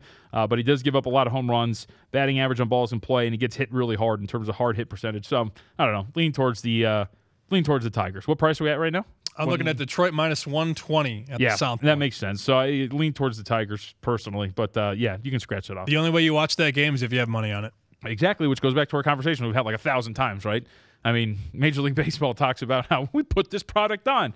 Nobody's watching Detroit, Kansas City, Zimmerman versus Smith, unless I've got a little bit of cash on the over, under Smith or Zimmerman. I couldn't figure out last night, and you said you watched the game. I couldn't get Angels White Sox last night. It was blacked out for me. Well, do you have cable? Yeah. Fox Sports West is where you go for it. I didn't have it. I didn't have it last night. Which is, wow, that's weird, because I have Fox Sports. What do you have, Cox, or do you have? Cox, yeah. I've like when the White Sox go west, I can't watch them. Channel 49. Try it next time. Okay. Because I watch every single Angels game, and I get it. But it's weird. Cable's weird. Baseball's weird, which goes back to the whole marketing thing. Half the time it's like, nope, you got to go to AT&T to watch the Giants. Well, that's a 9-hour drive, so no, I'm okay because we live in Las Vegas. Yeah, the White Sox are in Houston. Oh, can't watch them. Blacked out. White Sox are in Arizona. Can't watch them. Blacked out. They're in L.A. Blacked out. Can't watch them. I hate it. Houston, Colorado. Garrett Cole is on the hill. Ooh. That's a high total for a Garrett Cole game, is it not? 10 in Coors Field. Tyler Anderson, the lefty. You are rubbing your hands together. I'm fascinated by this. Astros -140, by the way. So you mentioned it's a high total for a Garrett Cole game, and you would think so because Garrett Cole has been fantastic. You even look at the metrics, 306, fielding independent. He's got a really low ERA. This is what sticks out to you, though, about Garrett Cole, which is why I'm very intrigued by this game, and I'm going to watch every second. He is an extreme fly ball pitcher, if you look at a lot of these, right? Yes, he is. Yep. A ground ball to fly ball ratio is under 1. Other spots, you look at 11.8% in terms of home run to fly ball. You are playing at Coors at this point, which of course would mean if you're a fly ball pitcher, that's not really going to add up to something very good. He's only pitched there once in his career, so you don't have a lot to go back on. So a fly ball pitcher taking on another fly ball pitcher in Anderson at this point. The runs per game on the road for the Astros is nearly 6 or 5.67. I was going to say, by the way, the Astros offense is really good. Right? So I'm actually, and it was opened up 10.5. It's now down to 10. I kind of feel like this could be another over spot here, and you're getting action on the under, and I think a lot of it has to do with that. It's Garrett Cole. It's not going to happen. But when you're a fly ball pitcher, and we know what Coors does to fly ball pitchers, I mean, I think you could see some balls leave the park at this point, and some of them are going to come courtesy of Garrett Cole. So I'm really interested in this game. To me, it's a slight lean towards the over, but I am fascinated to see this game because of all the metrics that point to him being a fly ball pitcher and that he could actually get knocked out of the park a couple times tonight. I was baiting you with the Cole comment about the high total. 7 of the last 11 starts for Cole have gone over. You try to catch me slipping. I did, and you weren't slipping. I would rather take Cole -140 than go over. But I see your point on the over. This could be, with these two offenses in that park, yeah, could be 12-8. Yeah, you know, it could be. It could really be a high-scoring game too. And if you look at Anderson, just for recency, 2-0, 0.96 ERA, past 4 starts, 14 hits, 8 walks, 3 runs. That's 28 innings with 31 strikeouts. Opponents over that stretch, a 147 batting average against. I like when I was looking at it, I was like, well, the Rockies. But then I saw the total move, and I was like, it's got to be probably a play to the over, if anything. And then watch, it's going to be a 1-0 game again, like the fifth in in the Rockies history or whatever it is. Heads up, 7-up, White Sox Angels. Look out, Carlos Rodon's coming. He's coming for you. So disgusting. I hate this team. Felix Pena -190 in Vegas. That's where we're at now. Felix Pena is a $1.90 favorite in Las Vegas. Yeah. Are you kidding me? I mean, the White Sox suck, but they've been playing better baseball last month of the year. +170 on Rodon. He is their ace. Yeah. You're the Angels guy. Should they be laying 190 here? Well, I completely hate this team right now, so no, not at all. Okay. I will say, so if you look at Pena, it's been a really short stint, right? The Fielding independent indicates that he's actually a little bit better, not a whole lot better, than what you're seeing thus far. He hasn't thrown more than 83 pitches or finished the 6th inning in any of his 5 starts. So I feel like if you're going to bet on Pena, you probably want to bet the first 5 if you're really interested in actually backing him and you think you're going to get something out of him. Rodon, if you look at the metrics for him, I mean, it kind of suggests that he is getting somewhat lucky. His fielding independent is over 5 at this point. He's got a really high walks per 9, a really high walk percentage. The defense has been pretty good behind him if you look. Like the batting average in balls in play for him in 2016 was 330. 2017 it was 297, and then this year it's 215. So to me, it looks like on the surface, Rodon's been getting somewhat lucky, getting some good defense behind him whenever he goes out there. But then again, when I was looking at it yesterday, a lot of it added up to me to go, lay a run in the half with the Angels, and they went up 3-1 and then totally crapped the bed. So this team really hasn't been good at home. I don't know what it is with the Angels when they play at Angel Stadium, but to me, you got to cross it off because you can't trust Anaheim. Last game, 2 lefties in Seattle. Suarez and Paxton. James Paxton back off the DL, -190. Very similar price to the last game. Mariners -190, Giants +175. This total is moving down. Open 7.5 flat, and now you're getting juiced -120 or -125 to go under. Yeah, the under was the play for me if I was going to play this at this point. And over at the Westgate, it opened 7.5 under -125. So it's kind of in the same spot as the opening number over there, at least here at the South Point. The reason why is, so we already know that Safeco is a pitcher's park, ranks 27th in terms of park factor. Suarez is a ground ball pitcher. If you look at everything, keeps the ball in the park as well. Now, Paxton's more of a fly ball guy, but of course you're in a pitcher's park, so that's going to help you out here at this point. And the rest of his metrics, I mean, he is the man, right? His strikeouts are up this year, 11.7 strikeouts per 9. To me, I lean towards the under in this one. And offensively, the Giants are horrendous on the road. Just 3.5 runs per game on the road. And we know about the Seattle Mariners and the run differential. They get in a lot of close games. I went under with this one. I would make a case for the under, too. Yeah, right?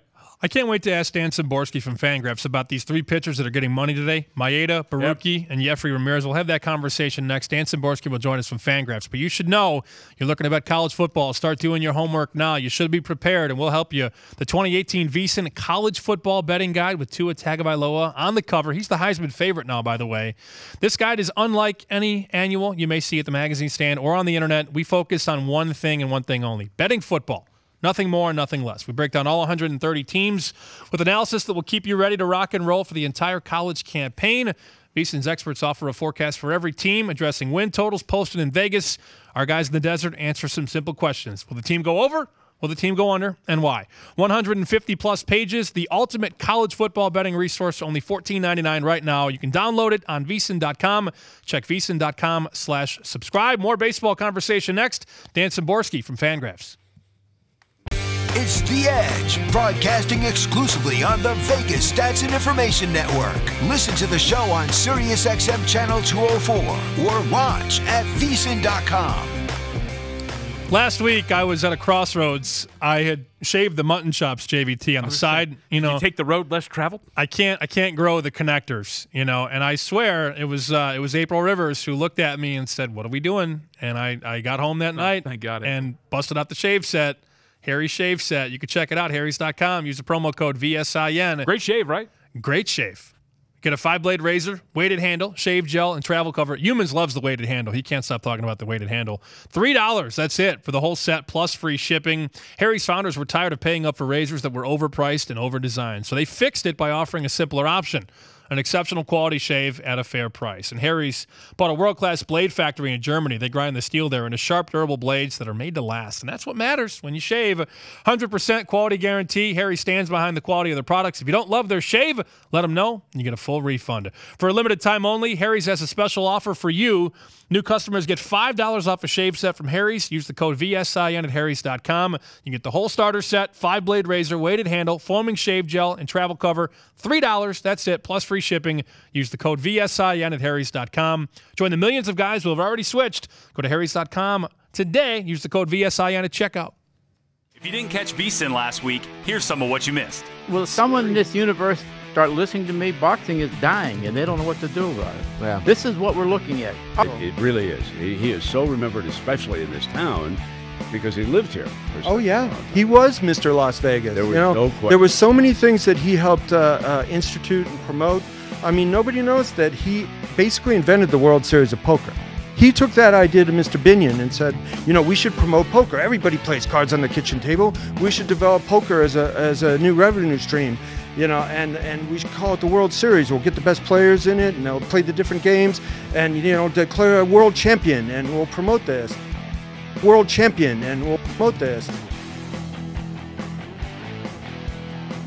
And, this is MLB cannot even run its home run derby properly and enforce the rules and protect the integrity of the home run derby.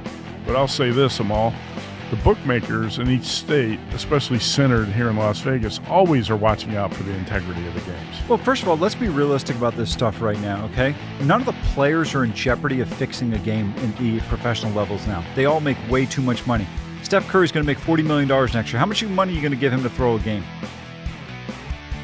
People might be wondering, hey, it's middle of July, football's a couple months away, why are we talking about it? But as I've talked to your managers back here, people are already putting action down on football, whether it's college or pro. The professionals, what they'll do is they know we're putting them up. They'll start doing their work early. Now what do they do? Well, the same as us. They'll watch how our team's performing, what's coming out of camps. Are there any injuries? Is there any new schemes? Look at new hires from a coaching perspective and things like that. Free agent signings and all. The exercise that you guys are doing is good because you want to get to the window. You have an opinion, and it's a different opinion. That's fine. Let's say it would have went the other way, where all this money would have shown on the Golden State Warriors. The game opened 4.5 and went to 9, and then they beat them. They beat their brains in. The only thing you would have read about is like those people in Las Vegas knew that LeBron's hand was broke. They kept letting people bet 4.5, 5, 5.5, 6, knowing that they had no chance to win. But nothing came out about it. No penalty was given to the Cleveland Cavaliers. I don't understand it. And I really don't understand is Adam Silver being quiet?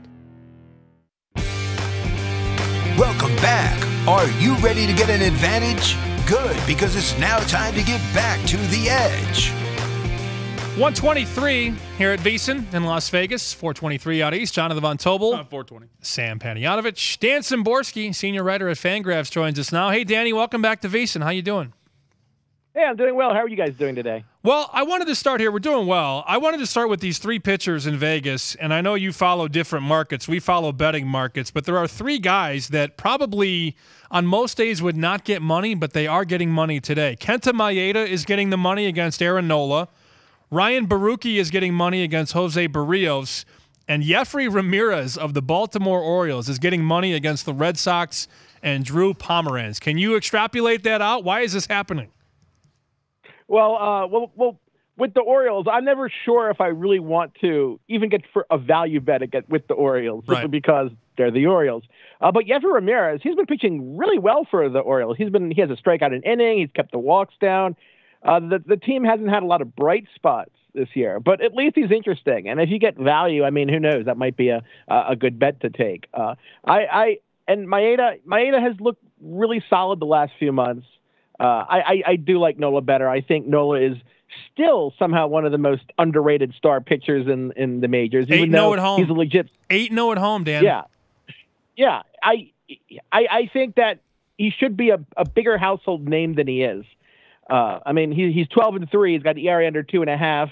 The Phillies are a big story, so let's pay more attention to Nola. But I do like Maeda quite a bit. Dan, how do you handle pitchers like one guy that stuck out to me today, Clay Buchholz? He's starting against Kyle Hendricks, and we know about the struggles at Hendricks, especially with the long ball. But if you look at Buchholz, like earned run average 256, but his fielding independent is almost 2 runs higher. It's 411. How do you handle a pitcher like that when you're trying to, of course, predict an outcome? And when you see a discrepancy like that between the two readings, I mean, what do you do when you handle a pitcher like Buchholz? It's hard to handle a pitcher like Buchholz because not only is there that discrepancy, we also really don't know what we have in Buchholz. Because, I mean, we're talking about a pitcher that the last time we saw him for any extended period, he was struggling with the Red Sox. He fell out with the Phillies very quickly in 2017. So I admit I was shocked that he when he joined the Diamondbacks, that he pitched so well as he has with them. And instead of being a problem, he almost stopped the bleeding in that difficult May where they started losing pitchers and Paul Goldschmidt wasn't hitting. I think when you're in a situation like this, you know that it's a very volatile thing going in, and you just have to be concerned about your value. Are you getting paid for the risk you're taking? And that's always what you ask when you're into these situations. Are you getting paid for the risk? Now, you might get you're taking a risk here in this next one because one of the games that really stuck out to Sam and I, and it was a total, Houston, Colorado, total opened up 10.5. It's now down to 10. But Garrett Cole is a fly ball pitcher, as is Tyler Anderson. And, of course, in Coors, those two things don't mix. So the total's been bet down, and I think a lot of that has to do with, well, it's Garrett Cole and it's the Astros. He should be a very good pitcher in this situation. But some of the numbers tell you that there's a good chance that we could see some runs here. So what are you going to expect out of a guy like Cole, who really is a fly ball pitcher in a park that's going to let these balls fly out of the park? Yeah, it's hard for a pitcher because really any pitcher going into Coors, especially when they allow a lot of fly balls, that there's that risk that if they have a poor game, it can unravel very quickly. I mean, we've seen that happen when you have good pitchers in Coors, and it just goes wrong very quickly. All of a sudden, you've allowed 3 home runs and 6 runs, and they're calling for the bullpen in the 3rd inning, and that happens to you in Coors, even when you're a great pitcher, because again. It's not even just the home runs. Batting average is huge in Coors because Coors increases all kinds of hits. Home runs, doubles, triples, singles, all that Coors does. So it's always a very risky situation. And again, you want to make sure that you're not the one that's paying someone else for value. Mm-hmm. Dan Szymborski, senior writer for Fangraphs, with us on VSiN. Danny, I haven't asked you this. I've asked a couple of your counterparts this question. We're looking for answers on this overrun in Cleveland. Last 41 games at Progressive Field, there have been 2 pushes and 1 early final, 6-inning final. So of the 38 totals that have been graded, 30 overs, 8 unders. How do you explain that? Well, I mean, I'm not a betting expert. I'm, a general analysis expert. But I think that the Cleveland bullpen, for one, has been very volatile. People expect fewer runs to be scored in Indian games than actually have been. You look at I mean, that's why they, of course, went after, Brad Hand and Adam Simber, because coming into the season, they expected to have, a really solid bullpen. It hasn't worked out that way. And at some point, they had to make the decision, hey, should be good is not enough. We have to be good. So the pitching staff, I mean, they're 8th in ERA overall, and that's not where the Indians need to be. It's not a big hitter's park, although it's playing as a little stronger one in the last few years. So until they kind of had that really in hand and they're really just actually pitching well, I think we'll see higher run totals in Cleveland than you would normally expect. Well, and the offense is really good. The division sucks, and a lot of these teams are going to come in there, Kansas City, Minnesota, Chicago, Detroit. But I was actually surprised because I went back about 10 years, and their park factor was more middle of the pack. But this year, Dan, park factor of Progressive Field, 3rd in the league. Yeah, Baseball Reference had it like at 110 for this year, I think. I don't have it offhand, but it was a really high number. Generally, it's a neutral park. Yep. And, there's some parks you expect to be hitters' parks, Coors and Arizona before the Humidor Arlington. And Camden Yards. Yeah, parks like that you expect to be hitters' parks. But when you see like the Angels or the Indians all of a sudden have a good hitters' park, you're like, okay, is there something real happening? Or are weather patterns changing? Did they do some configuration of the stands that they didn't publicize? But I mean, I expect it to be neutral long term. But the ball has come out of there pretty easily this year. I'm a proponent of the world taking itself back a la the day after tomorrow, which is why I think like San Diego all of a sudden is becoming like over city at this point, Dan. Well, San Diego's an interesting team. Yeah. We'll see about that. And they have a hitter's park factor at a Petco this year too. Yeah, that's it. So it's weird. And Jeff Fogle yesterday was referencing the disappearance of the marine layer. So there's something going on, global warming. So I wanted to ask you, because I'm really interested in this Minnesota-Toronto matchup tonight. It's Berrios versus Baruki. And we've seen a lot of money come in on Toronto. Toronto opened up as the small dog plus 110, and now all of a sudden they're slightly favored. In your mind, between these two pitchers, between these two lineups, is there any reason why you would think bettors would want to come in and fade Berrios and the Twins? I think it's a risk. I like Berrios personally. I think that the Twins have been a team that has underperformed their expectations coming into the season. Now, of course, some of the players that aren't even on the roster right now that they expected to be better. But this offense should be better than 9th in the league in runs. I mean, Brian Dozier, Joe Mauer, all these guys have been underperforming. And so I tend to think they're a little underrated right now. And by the way, I checked the lineups too, and you're getting the big names in there. So it's not like, I know there's a lot of questions whether or not like a Dozier will be there because they think he might get traded. But for the most part, the lineup's out, and all the big names are in. for the Minnesota Twins. So I don't really get what the fate is here at this point, but we'll see. One more for you, for me. St. Louis and Cincinnati. The Reds have Homer Bailey on the hill. They're taking on Gomber and the Cardinals. Gomber's got 0 career starts, and it's a short sample. It's only 14 1/3, but a lot of his numbers really don't look good.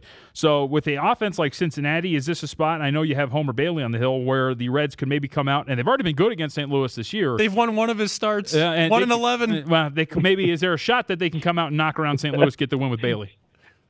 I think in this case, it's kind of, you want to go with the one you don't know. We don't know that Gomber is going to allow a lot of runs. We're pretty sure that Homer Bailey is. He always has like that one start at the start of every season, and Reds fans are always like, oh, Bailey's back, and you're just like, no, he's not back. $20 million. He's yeah, there's a lot of money. I didn't actually hate that contract, so I can't be too hard on the Reds for that. But the Reds are only 5th in the NL in runs scored, and they are in a hitter's park. So even though they have some pretty high parts of that offense, Suarez and Gennett and Votto, they do have a lot of guys who've underperformed. Adam Duvall has dropped off. Billy Hamilton, he's not really an offensive plus, even though he's defensively, a terrific player. Peraza has come around somewhat. Schebler's on the DL right now. So you could say maybe the Reds offense is a little overrated right now. 12 starts, Homer Bailey, 1 win. And that win, of all places, came at Dodger Stadium. Malicious facts. Against Ross Stripling. Last question for me, Dan. Arizona Diamondbacks, only 1 game out in the National League West, I saw. I think it was 1 game out in the West. No, 1 game out in the wild card, and then 1.5 out in the Western Division in the National League. Diamondbacks 12-1 to win the pennant. Is there value there on Arizona? Do you buy them? I think Arizona, well, there's a lot of uncertainty, and people tend to expect like the best team to win more often than the best team actually will win. That's always something I tell people, like, even when you expect, like, if you know for a fact that every team had a 500 chance of winning every game, you would still, just purely by random chance, have 20% of the league win between under 72 wins or more than 89 wins, simply from random chance. And we don't have that kind of certainty. So when you see 2 teams that are fairly close, even if you think that one team is significantly better than the other, you still have to give that other team a legitimate shot, because the luck does not even out nicely in a short season like that. I'm just pulling up the odds in front of me right now. It's just that I literally updated them last night from the games, and I still have Arizona as an 11% chance to win the division. So it depends how you feel about them. Projections can be wrong. Dan, how do you handle a team looking forward like the Seattle Mariners? 60-40, but the run differential just +1 at this point. Kind of reminiscent of the Rangers from a few years ago, that like those one-run games were ridiculous, and I think they were just like +12 or something really minuscule in their run differential for the whole year. But when you have a run differential that's really essentially even, but you're 20 games above 500, how do you handle Seattle going forward in terms of maybe betting on them or expecting them to go far into the postseason if they can make it? Well, generally speaking, the differential, especially when we're not even talking like a couple years, the differential is a better predictor of what happens in the future than the actual win-loss record is. Now, that doesn't mean that the Mariners, of course, as everybody who's listening to this knows, they're not going to flip and be 10 games under their run differential, because everyone knows that's not how it works. But you have to look at them with a little more of a critical eye going forward. They're still going to end up with 91, 92, 93 wins, even playing like 500 or a little above, but it's a strong predictor, and when you have a strong predictor in history, you need a really good reason to just ignore it completely. Dan Szymborski, senior writer at Fangraphs. Check him out on Twitter at @DSymborski. I always appreciate the time, Dan. Take care.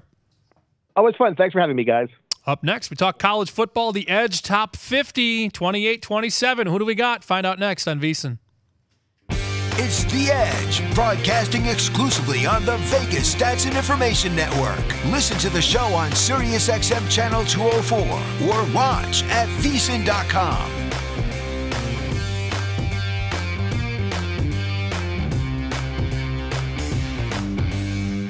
I'm Brent Musburger, and I'd like to ask all of you business leaders out there, does your company want to reach men in the prime of their lives? Men with a sense of adventure and ample disposable income? You will be reaching a national audience that is 95% male, college educated, between ages 25 to 54, evenly distributed, making $100,000 a year or more, and visiting Las Vegas at least once a year. VSiN Advertising delivers results because we connect connect with our fans in so many ways: video, radio, newsletters, podcasts, email, and right here in person. That's right, come on and visit it at the South Point at the tip of the Strip in Las Vegas. You too can get the same results that Quip, Harry's, and Hims are getting. Act now. The peak football advertising slots are filling up. So contact us at advertising@VSiN.com. Find out how VSiN can help your business grow today.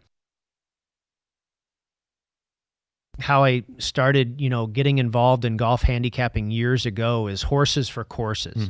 And so you want to figure out, what is this racetrack? Who does it cater to? What does this golf course demand out of players? Can you bomb it here? Or do you have to be a great putter here?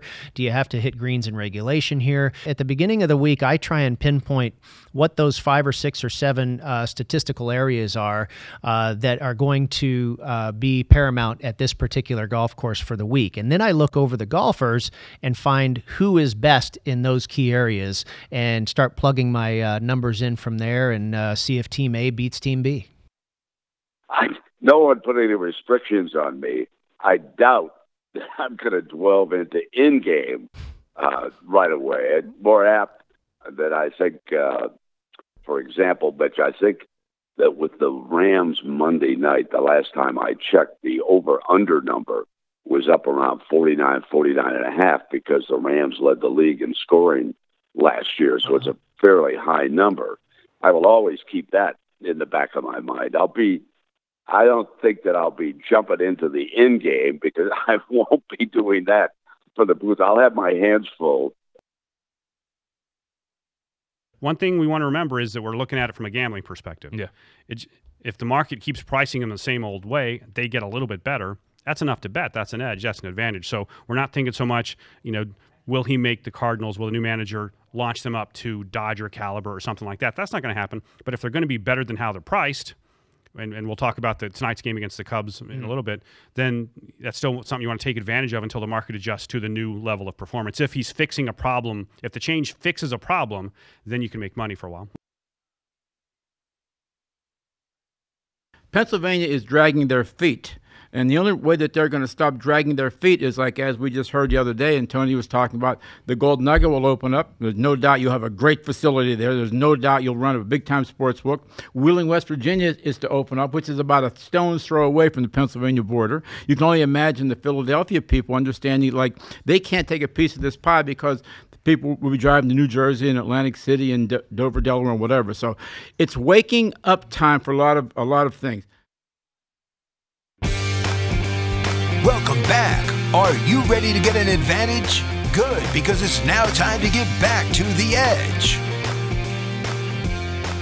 Not much time left here on the edge, but up next, JVT and I will host Between the Sidelines at 2 o'clock Pacific, 3 o'clock. It's My Guys in the Desert. It's time for the Edge Top 50 in college football. As we count down to the kickoff of college football season, we're counting down our top teams. This is The Edge Top 50. Checking in at number 28, the Oklahoma State Cowboys out of the Big 12. Last year, 10-3. 10-3, really good season. 6-3 in conference. Win total this year, 8. Over 8 minus 120. Under 8 even money. Returning 5 starters on offense, 7 on defense. They do get running back Justice Hill back and wide receiver Jalen McCleskey. Defensive end Jordan Brailford will be the best player on defense. And the schedule for Oklahoma State, pretty easy early. You get Missouri State, South Alabama. Boise State comes in town to Oklahoma. Texas Tech at home as well. Then at Kansas and at home against Iowa State. JVT, they could be 5 or 6-0. 5-1, 6-0 after 6 games. Tough schedule at the end, though. At home against Texas, at Baylor, at Oklahoma. West Virginia comes to town, and then at TCU. So easy early, tough late, win total 8. Yeah, and you would think, I'm just going to go out on a limb here and say that you are not going to repeat the performance of last year where you averaged 45 points per game and 569 yards per game. Because you lose Mason Rudolph, because you lose James Washington. Of course, Rudolph nearly a 5,000-yard passer and 37 touchdowns last season. It looks like, and actually I wanted to tie this in because you had this on Twitter chat or we didn't get to it. And I don't know if you had Oklahoma State as part of the odds in terms of who's going to start. Oh, you didn't. Okay, we'll have to get to it at another time. Let me look that up. I think they had about 5 or 6 tweets like that, so I'll go through that. Because Taylor Cornelius looks like he's going to be the starting quarterback. In fact, just a couple days ago, Mike Gundy was quoted as saying he is our guy. He's in the frame of a Mason Rudolph, 6'6", 232 pounds, so a big guy. He's going to be a pocket passer.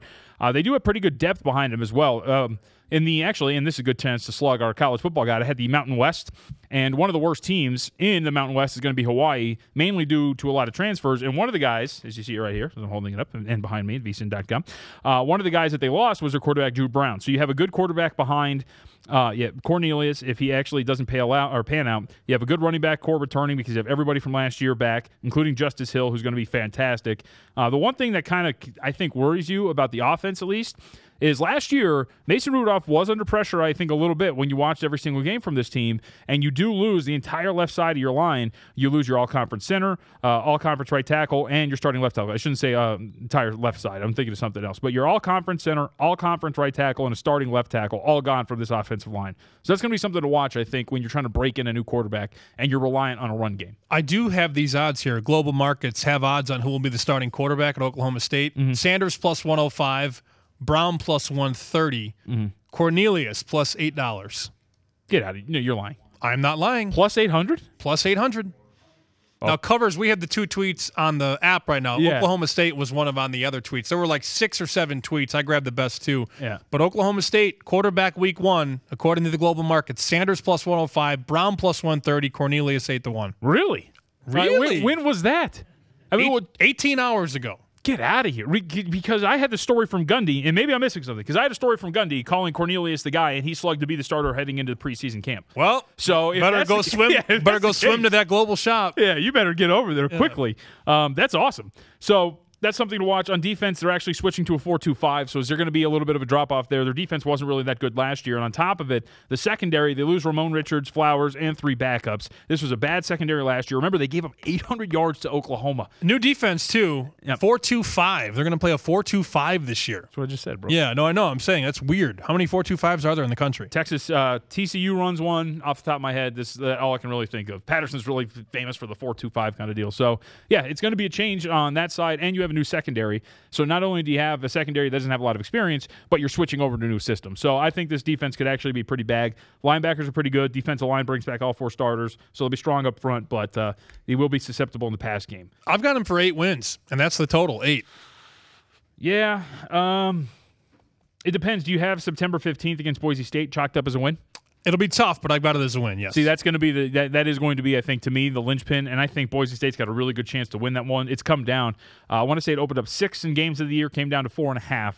So bettors are supporting the Broncos. I think they're going to be like right there, 7 or 8 wins, and I think that Boise State game is going to be the one that swings it, whether or not they win that. I lean a little bit towards Boise State actually upsetting Oklahoma State because of the questions on offense. Yeah, I don't feel strongly about it. I think Oklahoma State will win. I would probably bet Boise to cover. That spread would be, what, about 5.5? 5? Well, like I said, games of the year have it at 4.5 right now. Okay. Yeah, and they were bet down from 6. And you're completely right about after the bye week, it is murderer's row for them. And even the road trip to Baylor is not going to be easy. Yeah, this will be a total you'll sweat no matter what because it'll get easy early. 5 of the first 6 games in Stillwater. Yep. Missouri State, South Alabama, Boise State, Texas Tech, Iowa State. In there somewhere, you've got Kansas on the road. You could be 5-1, but do you find 4 more? At Kansas State, Texas, at Baylor, at Oklahoma, West Virginia, at TCU. They could lose all of those games after the bye week. I would not go over 8 wins. Yeah. 27th team in the Edge Top 50. Our team profiles here on VSiN.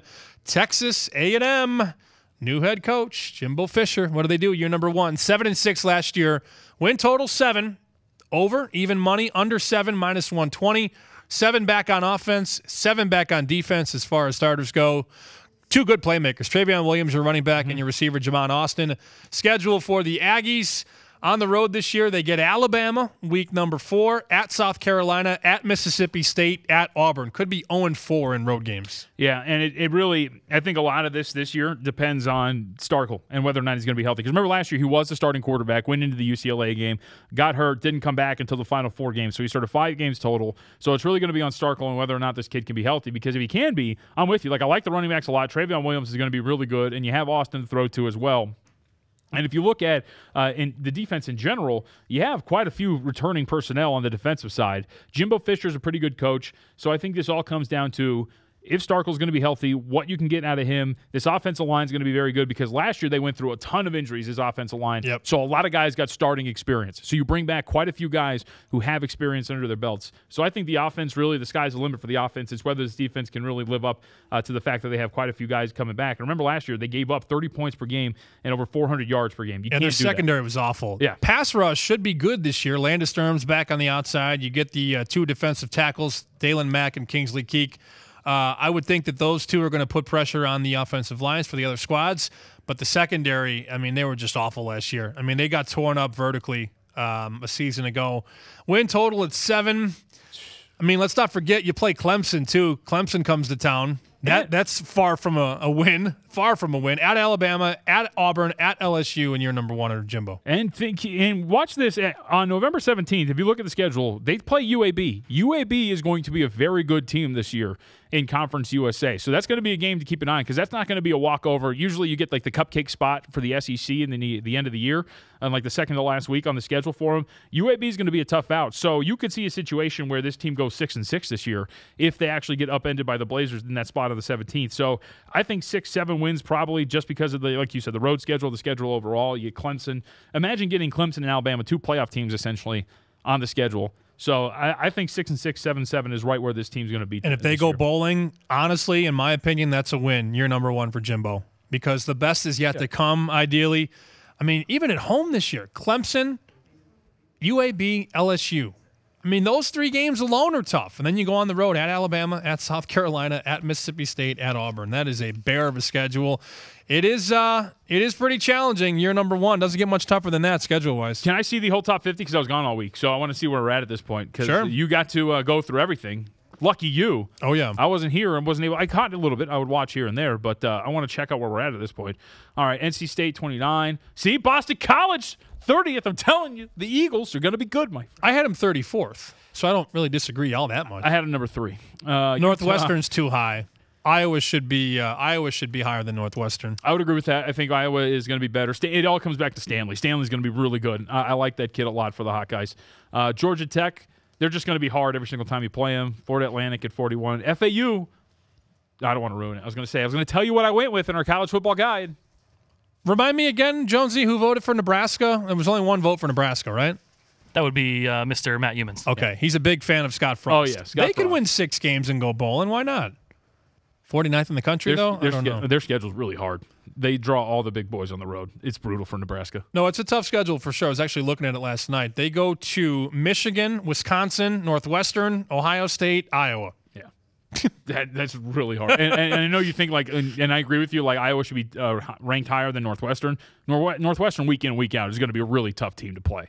Assuming the quarterback is healthy. We still don't know. Yeah. And remember last year, they ripped off 9 straight wins to end the year. 3 of those games were in overtime in a row. But still, the fact that they ripped off those wins and were red hot, and don't quote me on this, I'm going to have to go back. I think they covered all 9 of those games as well. I think they were 8-1 against the spread. So it was something high along those lines. So Northwestern's going to be in pretty good shape this year, but I would agree. I think Iowa is a little bit better than Northwestern. Also, Jim Harbaugh was asked at Big Ten Media Day. That was earlier this week. Actually, it may have been yesterday. Yeah, it was Monday. Jim Harbaugh was asked about the college football playoff. Would he make any changes to it going forward? The thoughts on the playoff system, I guess the first thing that comes to mind is more would be more. More would be better. Nice. In the playoffs, 4 in right now. Let's go to 8 and eventually get to 16. Okay, sure. You could do 6, man. Right? And you talk about lessening the regular season. Each conference winner and 1 group of 5 team. There you go. Boom. All done. I love how Alabama, Clemson, Ohio State, they're like, no, 4 is good. Mm-hmm. But then Michigan and Texas A&M and Florida State are like, no, 8's cool. And then you got Michigan State. Oh, 16. Yeah, we don't 16 have time. would be great. We'll have to pull the audio because Saban did a flip-flop. The first year it was we need to expand it, and then last year it was 4's good. You want to know why? Because the first year he was on the verge of not getting in, and it was ridiculous. He has no issue with 4 because they're always in. It's the other way around. Yeah. Jonathan Von Tobel, Sam Panayotovich, the Bankroll Challenge coming back. Also, insight on injuries in college football. Charlie Weiss drops a bomb. We'll find out next on VSiN. It's The Edge, broadcasting exclusively on the Vegas Stats and Information Network. Listen to the show on SiriusXM Channel 204 or watch at VSiN.com. I'm Brent Musburger, reminding you that the football betting season is here. There is nothing like it. Are you ready to celebrate the thrill of victory and cash a ticket even on defeats? Sharpen your edge now with the help of Matt Humans, Dave Tooley, and the rest of my guys in the desert. We'll get you prepared for the football season with exclusive handicapping stories and data that you won't find anywhere else. Go to vsin.com/subscribe for the package that makes sense for you, including a 1-week trial at no charge. Our new all-access subscription includes Point Spread Weekly, VSiN's digital magazine designed to make you a better handicapper and avoid the agony of defeat. You'll also get VSiN's 140-plus page college football betting guide out later this month, followed by our comprehensive pro football betting guide in August. Sign up now, vsin.com/subscribe. That's vsin.com/subscribe. Remember, cashing tickets is what it's all about. If you didn't catch VSiN last week, here's some of what you missed. Will someone in this universe start listening to me? Boxing is dying, and they don't know what to do about it. Yeah. This is what we're looking at. It really is. He is so remembered, especially in this town, because he lived here. Oh, yeah. He was Mr. Las Vegas. There was no question. There was so many things that he helped institute and promote. I mean, nobody knows that he basically invented the World Series of Poker. He took that idea to Mr. Binion and said, we should promote poker. Everybody plays cards on the kitchen table. We should develop poker as a new revenue stream, and we should call it the World Series. We'll get the best players in it, and they'll play the different games, and, declare a world champion, and we'll promote this. World champion, and we'll promote this. And, this is MLB cannot even run its home run derby properly and enforce the rules and protect the integrity of the home run derby. But I'll say this, Amal, the bookmakers in each state, especially centered here in Las Vegas, always are watching out for the integrity of the games. Well, first of all, let's be realistic about this stuff right now, okay? None of the players are in jeopardy of fixing a game in the professional levels now. They all make way too much money. Steph Curry's going to make $40 million next year. How much money are you going to give him to throw a game? People might be wondering, hey, it's middle of July, football's a couple months away, why are we talking about it? But as I've talked to your managers back here, people are already putting action down on football, whether it's college or pro. The professionals, what they'll do is they know we're putting them up. They'll start doing their work early. Now what'll they do? Well, the same as us. They'll watch how our team's performing, what's coming out of camps. Are there any injuries? Is there any new schemes? Look at new hires from a coaching perspective and things like that. Free agent signings and all. So the exercise that you guys are doing is good because you want to get to the window. You have an opinion, and it's a different opinion. That's fine. Let's say it would have went the other way, where all this money would have shown on the Golden State Warriors. The game opened 4.5 and went to 9, and then they beat them. They beat their brains in. The only thing you would have read about is like those people in Las Vegas knew that LeBron's hand was broke. They kept letting people bet 4.5, 5, 5.5, 6, knowing that they had no chance to win. But nothing came out about it. No penalty was given to the Cleveland Cavaliers. I don't understand it. And I really don't understand is Adam Silver being quiet? Welcome back. Are you ready to get an advantage? Good, because it's now time to get back to The Edge. So executive producer Matt Jones is executively producing right now. He says he wants to save the Charlie Weiss. Wait, did Rick get fired? Audio. Well, executive producer of got this a promotion? program. Of That's this awesome. program. Did I get a raise too? Everybody relax. What are you Everybody doing here, pump Rick? the brakes. Yeah. Everybody pump the brakes. I'll take it. Executive producer of The Edge is executively producing the next show, and he says we'll play the Charlie Weiss and Jim Harbaugh audio on sports betting and injuries. We'll play that between the sidelines coming up 2 o'clock Pacific. So with that, we only have one thing to do. End of the show on The Edge every day. Bankroll Challenge. JVT, what do you got? I'll go San Francisco, Seattle under tonight. You're getting into Pitchers Park. You're getting two pretty good pitchers. The reason I like Suarez is that he's a ground ball pitcher. So a ground ball pitcher playing at Safeco, I think, is a pretty good mix there. San Francisco offensively is really anemic, especially on the road. They average under 4 runs per game on the road, and you're getting Paxton on the other side, a strikeout machine. Yes, he is a fly ball pitcher, but he's going to have Safeco behind him. So I think under 7.5 is the way to go. Lay $1.25. Jonesy, we got to get me figured out. I keep going win-loss, win-loss, win-loss. I'm 23 and 21. Yeah, right around even money. Should have had that over 8.5 last night, but the rain gods had a different idea. Had 7 runs in 6 innings, and they called it. So that's a push. Did have the Braves yesterday. Luckily yesterday, not today. And I also actually put a little small bet on the Indians, JVT, to win the World Series at 10-1. But today I'm going with Nola. Taking Nola, who's 9-0 at home this year when he starts. Phillies are 9-0 in his starts. I'll make that 10-0 plus 103. I'll fade the line movement there. And I told you already, I love the Brewers. I think in this spot, Junior Guerra's been their best pitcher at home this year. He will stop the bleeding. They did win yesterday. They'll win again today. I don't like Washington on the road. So I'll go Phillies and Brewers, and you've got the under 7.5, San Francisco and Seattle. Up next, a full hour of football talk. Between the sidelines, pro football, college football.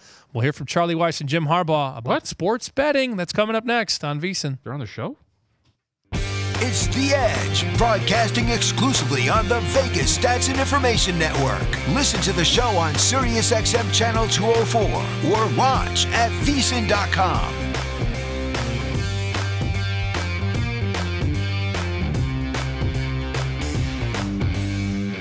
At VSiN.com, our goal is to give you the news you need to win 24/7. You'll find the up-to-the-moment odds for all the major sports on the board. Not only that, you'll be able to track how the lines change minute by minute right up to game time. You can also compare and contrast the odds from 11 sports books across Las Vegas, including our home base here at the South Point. Some sites make you pay for that information, but on VSiN.com, it's free thanks to our friends at Don Best Sports. You'll also find the latest information that could change those odds. The Don Best Injury Ticker makes sure you are the first to know when a significant line-affecting injury happens. Our VSiN personalities contribute their words of wisdom to the site, too. Brent Musburger, Matt Humans, Dave Tooley, Ron Flatter, and others offer their unique take on whatever you can bet on. And sign up for our daily newsletter. Jeff Vogel makes it his mission to give you insights into what the sharp bettors are thinking and sends it to your inbox every day. That's all the news you need to win on VSiN.com. Also look for us in the Apple and Google Play app stores. How I started, getting involved in golf handicapping years ago is horses for courses. Mm-hmm. And so you want to figure out, what is this racetrack? Who does it cater to? What does this golf course demand out of players? Can you bomb it here? Or do you have to be a great putter here? Do you have to hit greens in regulation here? At the beginning of the week, I try and pinpoint what those 5 or 6 or 7 statistical areas are that are going to be paramount at this particular golf course for the week. And then I look over the golfers and find who is best in those key areas and start plugging my numbers in from there and see if Team A beats Team B. No one put any restrictions on me. I doubt that I'm going to delve into in-game right away. It's more apt that I think, for example, Mitch, I think that with the Rams Monday night, the last time I checked, the over-under number was up around 49 and a half because the Rams led the league in scoring last year. So it's a fairly high number. I will always keep that in the back of my mind. I don't think that I'll be jumping into the in game because I won't be doing that for the booth. I'll have my hands full. One thing we want to remember is that we're looking at it from a gambling perspective. Yeah.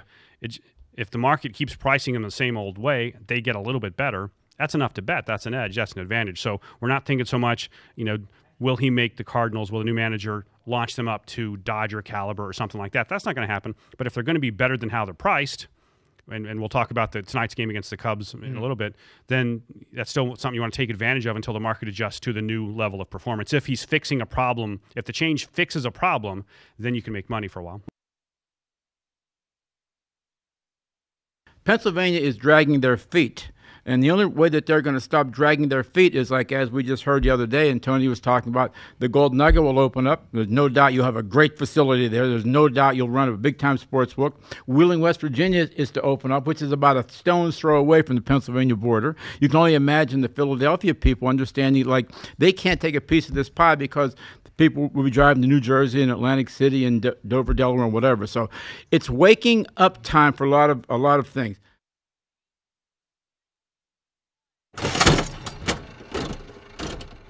I'm Ron Flatter with your VSiN Action Update. Home runs from JT Realmuto and Starlin Castro led 11-cent underdog Miami to a 9-3 victory this afternoon against Atlanta. So for the moment, the Braves are a half game behind Philadelphia in the NL East. Aaron Nola and the Phillies, though, are $1.03 underdogs at home tonight against Kenta Maeda and the Dodgers. Trey Turner didn't run out a bunt last night in Washington's loss at Milwaukee, so manager Dave Martinez benched him. Tonight, Jeremy Hellickson and the Nationals are even money underdogs visiting Junior Guerra and the Brewers. And speaking of lack of hustle, Gary Sanchez of the Yankees goes on the DL after his no-hustle play. Turns out he has a groin strain. Two unhappy players make news today in the NFL. Seahawks free safety Earl Thomas is said to be done with Seattle. NBC Sports Radio's Newey Scruggs says that Thomas plans to sell his house there. He also says that Thomas would be interested in playing for Oakland.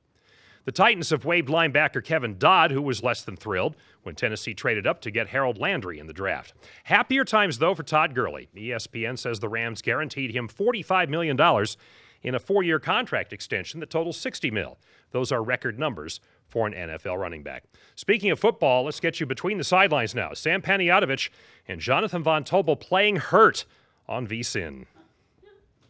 Are you ready for some football?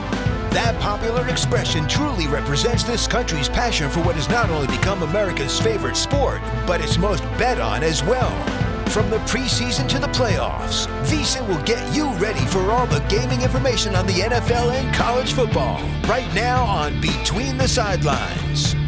Yep, you know what's coming at you next. An hour pure, unadulterated football talk here on the Vegas Stats and Information Network.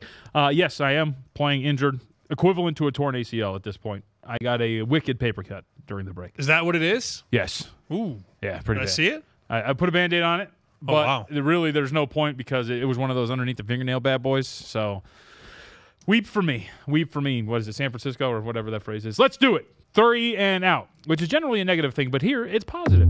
We're going to start with Josh Gordon, and I know our other assistant to the executive producer, Brian Rogers, he was not happy with this. Josh Gordon reportedly dealing with mental health and anxiety issues. He will miss the start of training camp. Or actually, he'll miss the training camp entirely. But I saw him jumping in slow motion on the Hard Knocks preview. Okay, no, see, this is a misleading headline. Now, you read the actual report, and he's expected to miss the first week of training camp. So we know about Josh Gordon. We know that he can't, as Stephen A. Smith would say, stay off the weed. So he's had issues in that regard. But for the most part, all things point to the fact that he has turned things around. Of course, you have to see it to believe it with this guy in the track record. But like physically, you talked about the video, just pictures in general, he looks like he's in great shape. He looks absolutely ripped and ready to go. And we know what kind of a talent this kid is. So I think, personally, Sam, if this is in the realm of it's going to be good for him, I'd rather him miss the first week of training camp and be mentally right coming in and be where we want him to be. I don't see the issue. I mean, if he's going through something, I'm with you. Let him take care of it. Let him go see somebody. Get everything out of the way and get ready for the season because there is a lot of hype here and there's a lot of pressure on a lot of people. Hugh Jackson wins 1 game in 2 years, and Vegas is expecting them to win 5 or 6 games. So you need all your assets in line. You have to have everybody, every weapon. If he has something going on mentally, anxiety-wise, you've got to take care of it. Get him in somewhere. Have him talk to somebody. Try and figure it out by the season. I'm totally with you. Josh Gordon released a statement saying to the Cleveland Browns and NFL family, reaching out to you all personally, letting you know that I am not only doing great physically and mentally as well. You will notice that I will not be in Cleveland for the start of training camp. Rest assured, this too is part of my overall health and treatment plan. So he is going to be, I think, raring to go after this. And I don't think there's too much in terms of anything to worry about. And there were thoughts that maybe there were things to worry about, but Adam Schefter did put a little bit, put that to bed, essentially. He said Browns wide receiver Josh Gordon did not have any slip-ups or failed tests, per sources. His leave is proactive defensive gesture to get extra counseling to try to ensure that he does not have any of the setbacks that marked his past. Those who know him say he has worked his bleep off to this point. And I think that's the troublesome thing, right, is once he's hit the season, that's where it's really, because you're on your own, right? And I think, I'll have to pull this up, Jones, if you can pull this up, because the last time when he got popped and he got in trouble, I believe it was because he was drinking on a team flight near the end of the year back, like after the year ended. It was like the last game and they were flying back and he thought he was done. What's wrong with that? But because he thought he was done with testing and he was not. So he had a drink on the flight back, which what's wrong with it is you're under the testing protocol and you got to be on top of your you-know-what. But regardless, you would think that this is going to help him because he has had slip-ups like that. We know we don't have to chronicle everything that's gone wrong in his past, but I mean, I'm a proponent of giving him another chance. Why not? If he takes care of business on the field, takes care of business off the field, he should deserve every shot to go out there and make plays this year for Cleveland. And they're going to need him too, because he is one of their better weapons in that receiving room. Of course, he is the best weapon, I think you could argue at this point. And with the influx of talent, a lot, like you mentioned, is expected of the Cleveland Browns, and they've been bet up to a total of 6 in terms of their wins, as we have chronicled many times here on Between the Sidelines. Second down, LaShawn McCoy will report to training camp tomorrow. You see this from Ian Rappaport. LaShawn McCoy reporting to the Bills training camp with the rest of the veterans on Wednesday. Sources tell Mike Garafolo and me, which is Ian Rappaport, not me, John Von Tobel. Unless his status changes with the league, and it hasn't, the team is expected to treat him like any other player. And, of course, this is all stemming from allegations that LaShawn McCoy possibly set up his ex-girlfriend in a robbery at her house in which she was severely injured in a beating. So, look, there's a lot going on here. There's a lot to uncover, and I don't know. It's a little it's a slippery slope at this point. All we know is that LaShawn's back. We'll save judgment for another time. We had Tony Miller on the set here on Friday. He was just talking about what this did to the market. Yeah. He said when that news came up, he said people were walking up to the shop and they were logging into the app, Golden Nugget app, just betting the under on the Bills' season wins this year. Yeah. Just based off of that news. And you don't know anything, really. You don't know what's going to happen or what's ahead. But people just take things and they run with them. And they saw this news about McCoy and the girlfriend. And like you said, I'm not going to comment on any of that because I have no idea. But I do know that people are looking for every edge they could possibly get, and they are betting under Buffalo win total. And think about it from this perspective, is you just look at Buffalo in general, and you're either going to start a rookie quarterback in Josh Allen, or you're going to start A.J. McCarron, who has started games before, but is going to be a first-time starter in the fact that it will be his team, right, because he was with the Bengals. So you think that they're going to rely on LaShawn McCoy quite a bit this year? He's going to be the focal point of that offense. So it's already going to be hard enough because they're going to key on him almost every single time. And now that you don't have him, if you possibly do not have him, then it's going to be a huge step back for the Buffalo offense. Again, a team that went 9-7 last year. So, again, something to keep an eye on. That offense is already going to be hard to watch, I think, as it is this year. And they're minus 700 to miss the playoffs. Makes sense. At the Westgate. You want to bet on Buffalo to miss the playoffs, 700 to win 100. Can I borrow $70? No. No? 70? No. That's it? Nope. Can't borrow 7. No. You can use that dollar to buy a hot dog, dude. It'd be awesome. All right. Third down, we go to the realm of college football. We're going to hear from Charlie Weiss first. All right. This was an interesting nugget courtesy of SiriusXM, our friends. And he talked about injury reports because, of course, the NFL has their injury reports. They come out the same day every single week, and it helps out bettors knowing who is going to play, or at least the designations. And remember, they switched the designations on the injury report a couple years ago, so they're actually a little bit more vague, but that's a whole other topic. But regardless, here's Weiss not only on injury reports, why they were implemented, but then turning it forward to college football and the fact that we could have injury reports pretty soon, at least official ones, in the college realm. The one thing you got to remember, injury reports really, the reason why coaches don't like injury reports is because it's like you're hand-feeding the other team how to game plan against you. Yeah. The only reason injury reports are out, it started out because of gambling. Yeah. And fantasy football tagged along on that one right there. Yeah. Because the reason why injury reports are out is so that you can't be accused of illegal gambling. Like if in colleges right now, you don't have to give injury reports yet, which it's coming, I'm promising you. Injury reports are coming in college very soon because now with all the legal gambling that's allowed in other places in addition to Las Vegas, it's just a matter of time. Because let's say some 20-year-old college kid, you got somebody who's playing for Alabama, let's just say, and that kid tells you, hey, this guy's hurt, that guy's hurt, da-da-da-da-da. Well, and, you go into a game and Alabama's favored by so-and-so, and you say, well, with all those guys hurt, there's no way they're going to cover that spread. And you go ahead and bet. Well, then you got inside information, which really made it illegal, what you did. So I think the whole purpose of injury reports is good. Let everyone know what the injuries are, even though it helps the teams, game plan against other teams.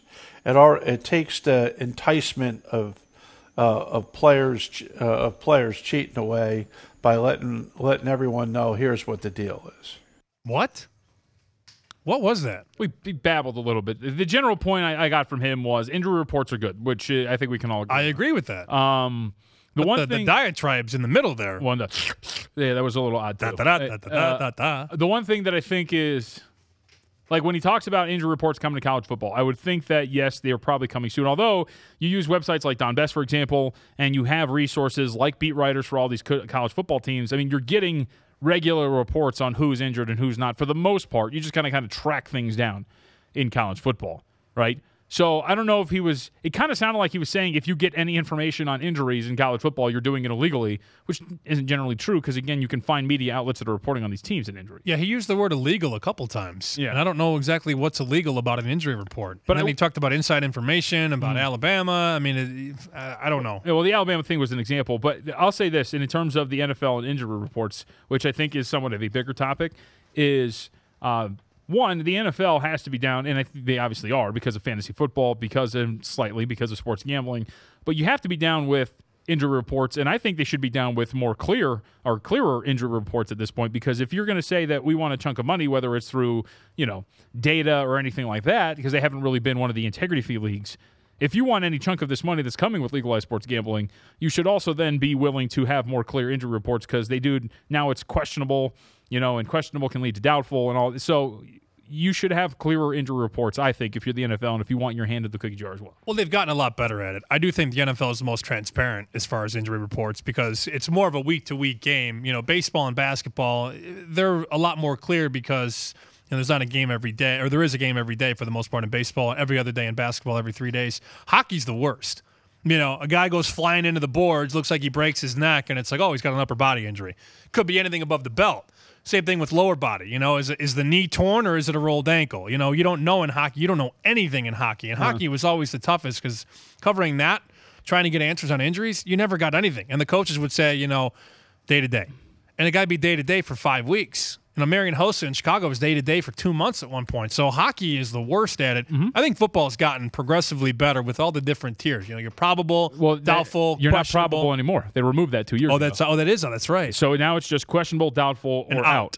So questionable now entails probable and questionable. So they actually got rid of probable and made it a little bit more vague and somewhat harder to read these injury reports. Well, probable 90% of the time meant you were playing. So when I saw probable, I would think, okay, this guy's going to play. Well, but now that's gone. So it's just, they just kicked it up. It's been the last 2 years, yeah. That's right. So you've gotten a little bit more vague, which goes back to my thing is if we're going to do this, then I think you need to either bring probable back or anything, but that's a whole other argument. Either way, I think Weiss's general sense is right. Weiss is right that injury reports are good. They're more serviceable not only for bettors, but of course then that turns into viewers for your sport. Now, I haven't heard this yet, so I'm going to take this one organically. Jim Harbaugh on sports betting, I guess, quote, don't walk away from it, run? As far as gambling, don't gamble. Don't associate with gamblers. Avoid it like the plague. Don't walk away from that run.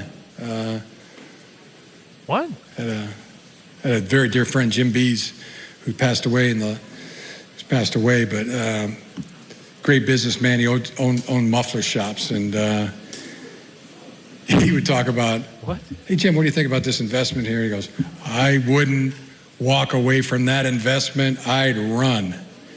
It's always stuck with me.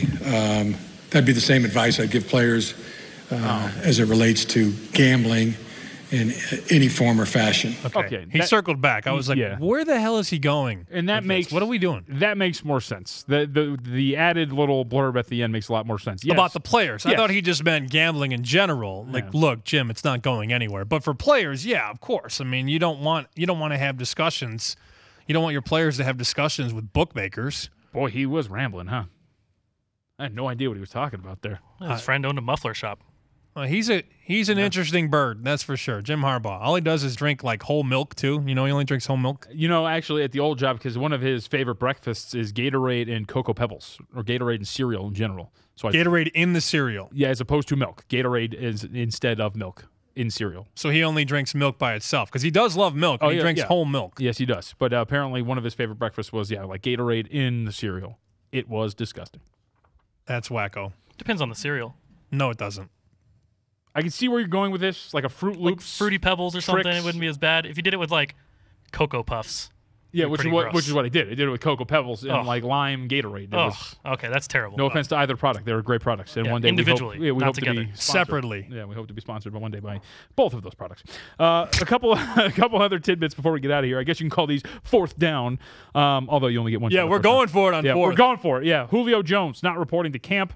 This is according to the Mort report. But Julio Jones does not plan to report to Falcons camp on schedule Thursday without an adjustment to his contract, which has 3 years remaining. Per league sources, he is set to make $10.5 million in 2018. The team is aware of his mindset at this time.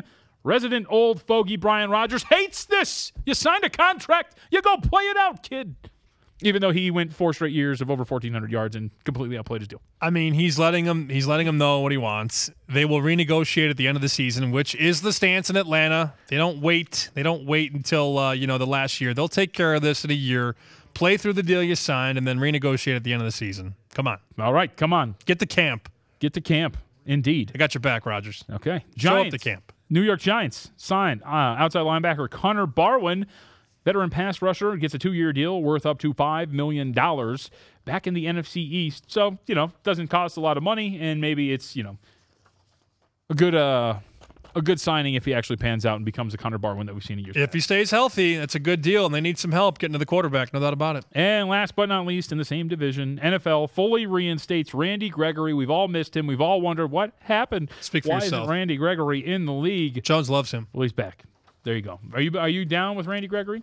I mean, yeah, it's going to help out the Cowboys. I mean, I support that. That sounds really enthusiastic. I mean, yeah. Oh, whatever.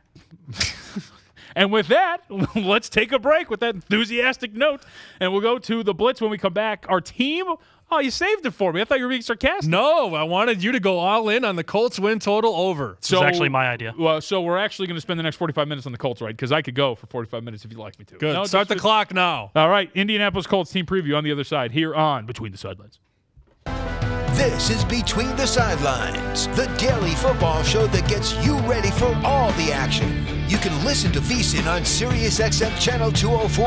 Watch us online at VSiN.com and follow us on Twitter at VSiNLive. I'm Brent Musburger, reminding you that the football betting season is here. There is nothing like it. Are you ready to celebrate the thrill of victory and cash a ticket even on defeats? Sharpen your edge now with the help of Matt Humans, Dave Tooley, and the rest of my guys in the desert. We'll get you prepared for the football season with exclusive handicapping stories and data that you won't find anywhere else. Go to vsin.com/subscribe for the package that makes sense for you, including a 1-week trial at no charge. Our new all-access subscription includes Point Spread Weekly, VSiN's digital magazine designed to make you a better handicapper and avoid the agony of defeat. You'll also get VSiN's 140-plus page college football betting guide out later this month, followed by our comprehensive pro football betting guide in August. Sign up now, vsin.com/subscribe. That's vsin.com/subscribe. Remember, cashing tickets is what it's If you didn't catch VSiN last week, here's some of what you missed. Will someone in this universe start listening to me? Boxing is dying, and they don't know what to do about it. Well, This is what we're looking at. it really is. He is so remembered, especially in this town, because he lived here. Oh, yeah. He was Mr. Las Vegas. There was no question. There was so many things that he helped institute and promote. I mean, nobody knows that he basically invented the World Series of Poker.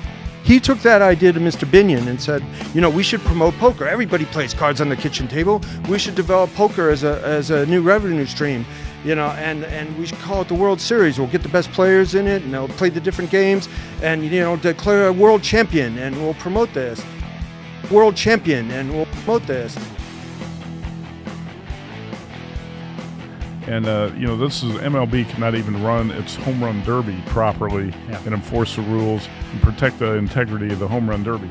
But I'll say this, Amal, the bookmakers in each state, especially centered here in Las Vegas, always are watching out for the integrity of the games. Well, first of all, let's be realistic about this stuff right now, okay? None of the players are in jeopardy of fixing a game in the professional levels now. They all make way too much money. Steph Curry's going to make $40 million next year. How much money are you going to give him to throw a game?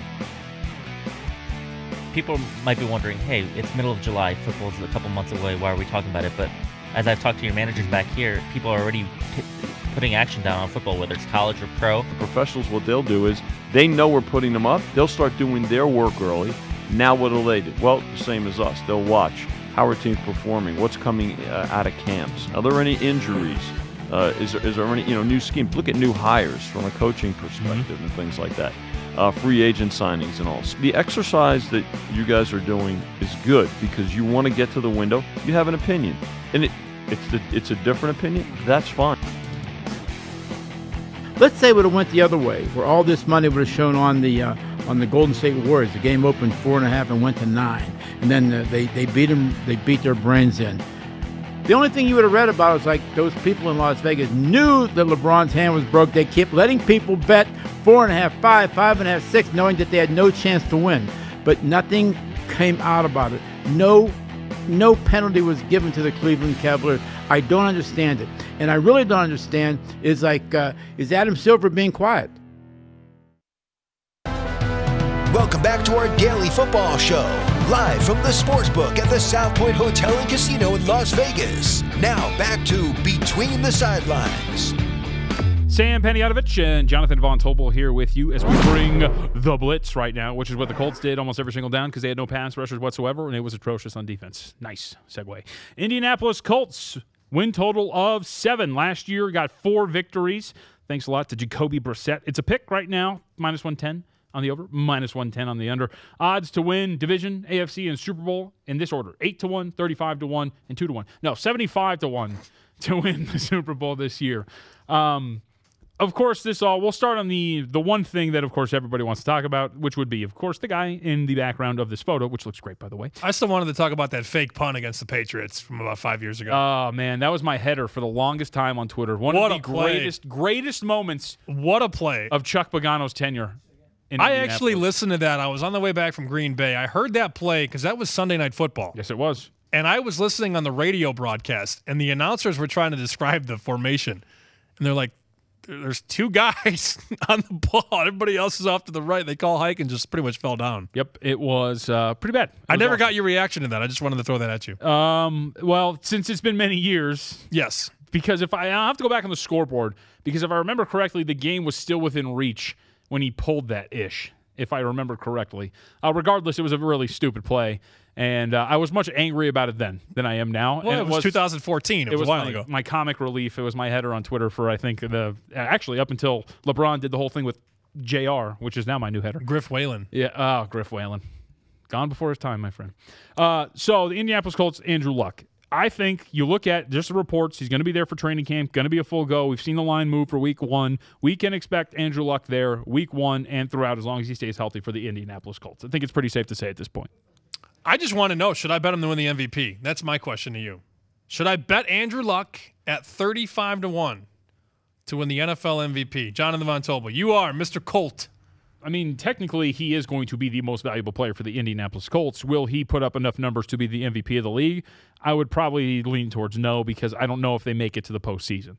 And I think you need to make it somewhat far. I don't know. If they win 10, 11 games, well, of course, and win the division, he could be an MVP. Well, and that's why I just said I don't think they make it to the postseason. So that's why I would not take the flyer on the Colts. Now, if he makes it to the postseason, I think, yes, for sure, you would feel really good if you had to take it in your pocket, because this team is going to be pretty bad, in my opinion. 7 games is probably the ceiling at this point, and there's a lot that goes into this team. And the big question, so we'll start with like running back, right? For example, we look at this offense. The running back position is really in flux because you had Robert Turbin suspended for 4 games. You have Marlon Mack coming off of a shoulder injury and actually torn labrum, which is what Andrew Luck has been dealing with this last year and a half. And right now, penciled in to be your starter, at least right now, is Nyheim Hines, who was your 4th-round pick in the draft from NC State. And I think Hines is going to be really good, right? You have a good offensive-minded coach coming in who is going to lead this team, I think, offensively very well. This is the first offensive coach that Luck has had at this point. But question marks at the running back position, question marks in terms of depth of wide receiver, so the weapons around him are going to be somewhat shaky at the beginning of the year. Well, I like the way they drafted. Taking Quentin Nelson was a no-brainer. Mm-hmm. They needed to shore up the offensive line. It was atrocious. Let's be real. It's the reason Luck got hurt in the first place. because nobody could protect him. So taking Nelson, 6th overall, I like that. And then you come back with Braden Smith in round 2, 37th pick, guard out of Auburn. I imagine he will start at some point this season. Costanzo, your left tackle, a first-round pick. Nelson, your left guard, first-round pick. Your center, Ryan Kelly, first-round pick. Jack Muhort, second-round pick. Put Braden Smith to the right tackle. So you've got first and second round picks on this offensive line, ideally going forward. And I love the way that they addressed that. They needed to do it. It was about time. I think that the line makes the running back, not the other way around, in most situations. Now, they're your electric running backs, Zeke Elliott's, your Saquon Barkley's that are just transcendental talents. But I don't know that they have enough playmakers aside from, T.Y. Hilton. Who are the other receivers here? Ryan Grant, K.J. Brent, DeReese Fountain, rookie out of Northern Iowa. I don't know that they have anybody for him to throw the ball to. Well, and that's where we come into where we're at right now. Like, you have to look at the draft class. If you guys can throw that up one more time. I mean, they're banking on a lot of this depth at wide receiver to come from the draft class. And that's why I thought, like, a late-round pick that I thought they passed on is really, I think, going to come back to bite them. Like, I think Equanimeous St. Brown's going to be really good. But if we could take a look at the draft class for the Indianapolis Colts, you could see there, like, near the end, not only you get DeReese Fountain and Jordan Wilkins, but you also missing the kid out of Clemson. Deion Kane. Yeah, Deion Kane, who is expected to, I think, fill in some shoes and be pretty good. At least they think so. They took him over Equanimeous St. Brown, who the Packers ended up getting. So, of course they did. Yeah, right, exactly. Perfect weapon for Rodgers. Yeah, a big-bodied kid who's actually goes up and gets slender, it. Goes up and gets it. He's got some good speed. I thought he was going to be perfect for this team that lacks depth at the wide receiver position. So we'll see if Kane really works out for this team. And I think another thing, a position of strength for this team is going to be tight end. Frank Reich likes to use his tight ends. The new Indianapolis Colts head coach. Jack Doyle, we know about him, broke onto the scene a couple years ago. He's a fantastic tight end. Eric Ebron, who they got in the offseason. From Detroit. A former first-round pick who maybe can pan out in a system that is going to be geared toward using your tight ends. Eric Swope is on this team, and I know that's not going to register with a lot of people, but 2 years ago, Swope was a guy who was really bursting onto the scene, was their second-best tight end over the last, let's say, year or 2 years, and then all of a sudden you get this deluge of talent at the tight end position, so now he's on the outside and maybe looking in, but Swope's a good guy with a lot of talent that provides some quality depth. So the tight end is going to be a really quality position. You mentioned the offensive line, and that's where I think they're going to surprise a lot of people. That offensive line, very good. If Kelly is going to be healthy, which is the question at center, if he is healthy, this offensive line is going to be really, really good, and it's going to surprise a lot of people. And if your offensive line is good, it makes your quarterback better, makes your running backs better, makes your wide receivers better because they have more room to run and more room to get open, more time. That's everything for me because for years, and you're a Colts fan, you've got the Colts wallet, the offensive line. I mean, it was hard to keep some of those guys upright. And I do think, and it says notable addition, Matt Slauson. I think it's notable, not for what he's going to do on the field because you can't really expect him to do all that much, but he is a very, very smart, experienced, veteran offensive lineman. He will be there to groom the Quentin Nelsons and the Braden Smiths and the Ryan Kellys because he has been in the trenches for about a decade in the NFL. That's a big move in the room. Not so much on the field. In the room, it's a big deal. You take a look at their schedule, and the schedule is somewhat tough. You have to play the NFC East, which is going to be a really good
too. But the defense is really what's going to hold them back. You're going to see a lot of shootouts, and I think that's what's really going to kill them in the end. So the Indianapolis Colts, to me, I lean under with that win total. I think 7, your absolute ceiling with this team, and the teams better around them in that division. We'll take a break, come back, check in with the New York Giants, because it looks like, is this true?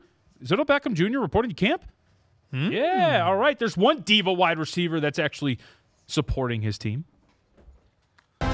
This is Between the Sidelines, the daily football show that gets you ready for all the action. You can listen to VSiN on SiriusXM Channel 204. Watch us online at VSiN.com and follow us on Twitter at VSiNLive.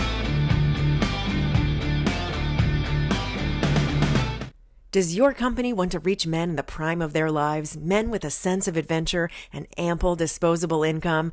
Consider advertising with the Vegas Stats and Information Network. When you do, you'll be reaching a national audience that is 95% male, college educated, between ages 25 to 54, evenly distributed, making $100,000 a year or more, and visiting Las Vegas at least once a year. VSiN Advertising delivers results because we connect with our fans in so many ways: video and radio, newsletters, social media and podcasts, email, and in person here at the South Point. That's why you are hearing and seeing more and more ads on our network. Get the same results that Quip, Harry's, and Hims are getting. Act now. The peak football advertising slots are filling up. Contact us at advertising@vsin.com. That's advertising@vsin.com. Find out how VSiN can help your business today.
Welcome back to our daily football show, live from the Sportsbook at the South Point Hotel and Casino in Las Vegas. Now back to Between the Sidelines. Between the Sidelines, we got to get some extra points from a few other people. You don't have to listen to us talk the whole time. So Dan Duggan joins us, Giants beat reporter for The Athletic, New York City. Dan, thank you for the time. So we were going to open up with Odell Beckham he's going to report to camp on Wednesday. He's not going to hold out. It's all good and happy. And yet now we're seeing new headlines here stemming from the lawsuit allegations. Now it's saying in a new filing that Odell Beckham Jr. is accused of trying to pay $1,000 for sex, drug-fueled parties as well. What are you making of this latest development? Is that going to affect anything with Odell Beckham, you think, in the near future with the league? I don't think so. I mean, this has kind of been a lawsuit that's been going on for a while. I think the same guy brought the charges up, saying he got beat up at a party by Odell security and was trying to sue him for that. And now this gets tacked on. So, I mean, listen, I don't know. I haven't, dove too deeply into everything, but it kind of sounds like sort of a money grab. Obviously, we'll see if things change, but it doesn't strike me as the type of thing that's really going to have a big impact. Obviously, celebrities like Odell have stuff like this all the time, and he's kind of a magnet for controversy and kind of TMZ type headlines. So probably not the most surprising thing, but it doesn't seem like at first blush anything to be too overly concerned with. So with Odell Beckham Jr., what are we expecting just this year overall in terms of performance, coming off of a serious injury, of course, going into a contract year? And it looks like on the surface, Dan, that the Giants will focus more on trying to run the ball, considering they're signing a Solder, their draft pick of Saquon Barkley. Does that mean that it's going to be somewhat of a down year for Odell Beckham Jr.? No, I mean, I wouldn't expect so because, I mean, obviously that kind of cuts both ways. I mean, now teams won't be able to just game plan against him because, who was the second best offensive player in, Odell's first 3 seasons when he was putting up historic numbers. Sure, he may have to give up a few touches, but presumably the touches he does get will be easier, and he's obviously such an explosive player. If you're Pat Shermer, you're going to scheme your offense, I think, still to try to get Odell as many chances to make big plays. The other guys should probably benefit off of that. There's definitely be a little bit of a pick your poison, thanks for opposing defenses. But he's just so talented that I'd be surprised if he has a quote-unquote down year. I mean, you just look at the numbers that the Minnesota receivers put up last year in Pat Shermer's offense. So, no slight to Diggs and Thielen, but they're not on Odell's, level. So you would think him in the same offense, really should produce, as good, if not better numbers. Dan, I love what they did to the left side of the line. You bring in Nate Solder, sign him from New England, and then draft Will Hernandez from UTEP. How much better will this line be next season? That's kind of the big question because, we all kind of bought into last year that they'd be so much better, but they really didn't do anything to address the offensive line. And so the question marks that were there, really kind of was a big part of the undoing of the team. At least this year they tried to address them, but I think, it'd be overly optimistic to expect them to go from one of the worst lines in the league, to something at the top half of the league, because it's just, there's so many moving pieces there. So sure, Nate Solder's a huge upgrade on Eric Flowers, who, he just moved to right tackle, so he's still a part of this line. He can't fix all the holes in one off season as they learned this year. But yeah, that left side line should be significantly better. They kind of had a revolving door, but if you're talking Eric Flowers and John Jerry and going from that to Nate Solder and Will Hernandez, that should be a pretty big upgrade. But I do think that they'll take some time for this offensive line as a whole to really gel. But again, you have a good offensive play caller in Sherman. You have all these weapons. It doesn't need to be, the Dallas Cowboys offensive line. It just needs to be serviceable. And for so much of the last handful of years, it hasn't even been serviceable. So you would think that the investments they made with signing Solder and drafting Hernandez, they should at least get to, kind of that level where the offense can at least function and get, these playmakers a chance to make some plays because at least, Eli Manning won't be running for his life every time he drops back. Dan, a lot of people, it seems like on the surface, expect like a worst to first jump from this team. Of course, 11-5, and then you go 3-13 last year because of a lot of different issues. One of them including Ben McAdoo. How much did McAdoo really hold this team back? And of course, McAdoo being one of the guys who thinks that this team can make the jump from worst to first. But with the new head coach, how much did McAdoo hold this team back, and how much can Shermer improve them to the point where they can make that jump? Yeah, I think it was pretty significant. I was kind of always a McAdoo detractor, just for the fact that even in 2016, when they did win 11 games, the offense was still horrible, and that was supposed to be his area of expertise. He was calling the plays, so it was almost like they were winning in spite of him. And then last year, obviously the offense was bad and stayed bad, and they lost pretty much all their playmakers, so you kind of had to expect that. But the leadership was totally lacking from him from the top down. And that's how you end up with a season like last year, where everything just completely unraveled. And even in Tom Coughlin's years, they at least were able to, be respectable, maybe 6-10 or 7-9, rather than just the bottom completely falling out like that. I don't know that Pat Shermer is going to be a significant upgrade. Obviously, you only have the one thing in Cleveland where nobody wins in Cleveland. And obviously, there's a honeymoon phase right now, and everything he says seems to be right. But we'll see when the balls start flying. But I don't think he really could be much worse. I know it might sound harsh, but I just really think McAdoo really wasn't qualified to be a head coach in the first place, and what he showed in 2 years, kind of validated that opinion. Even that's with saying an 11-5 season. Again, I really think that was a team that was carried by the defense, which he didn't have a lot of imprint on. So I think that's a pretty significant upgrade. Even if Shermer's just average, I think that's a lot better than what they had the head coaching job last year. So, Dan, Zeke Elliott's rookie year, he led the league in rushing. So popular opinion now is look at Saquon Barkley. You can bet on this stuff in the global markets. And I saw Barkley about 12-1 to win the rushing title. I don't know that it's a good bet because I think people underestimate how many times he'll be used out of the backfield as a pass catcher. Would you bet on that for a rushing title, knowing what you know about Barkley's ability to catch passes? No, yeah, I agree with you. I mean, I think, a better bet, or really not speaking in gambling terms, the Giants are betting on him having a lot of scrimmage yards. I mean, it might not be the same way Zeke Elliott's going to have, 350 carries or whatever it may be. I think with Barkley might end up with a similar amount of touches, but a lot of it might be on screen passes and just even spreading them out wide and getting them matched up with linebackers that way.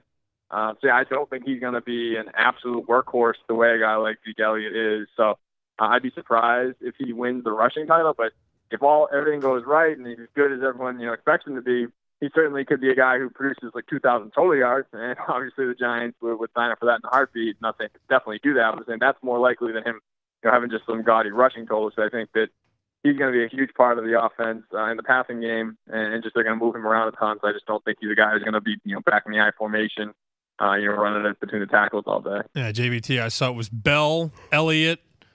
I think who was the third back? Fournette, and then Barkley. Those are your four favorites in the global markets. Yeah, Barkley 12-1. I will say too, just in the defense, they use Zeke Elliott quite a bit out of the backfield as well. When he was out of his rookie year. But all of it has to do with, like you said, Dan, he's got to be a 3-down back because they can use him in both instances if he's going to lead the league. So let me ask you this. So, Ty, we've talked a lot about the offense. Last year, the defense took a little bit of a step back, and total defense dropped to about 30th, 31st, depending on what site you use, where you look. But, of course, a lot of that had to do with an offense that went nowhere every single time. Used the same formation almost every single play, and so you're out on the field really quickly. So with a improved offense, do you expect more of the same, regression towards the middle of the pack now from the New York Giants defense this year? Yeah, I mean, it's funny. I think the defense kind of goes with the whole team. 11-5 was probably a little bit better than the talent on the roster, and 3-13 I think was certainly worse than the talent on the roster. I think they were probably somewhere in between, and I think that's kind of where this defense will even out. I think they finished second in points allowed in 2016. I don't think they're that good, but I don't think they're 31st either. I think they're somewhere in the middle of the pack. I think, James Betcher has a pretty good track record coming in from Arizona. I think Steve Spagnuolo's schemes just seemed like they kind of got a little tired last year and it really weren't as effective. But, of course, it comes down to the players at the end of the day. And there's definitely some star power on this defense. You have Snacks Harrison. You have Janoris Jenkins. You have Landon Collins. But there are some top-line players. There's major questions depth-wise. And even some of the guys they're counting on. I mean, they're counting on Eli Apple, who had a disastrous second season, to be their number 2 corner.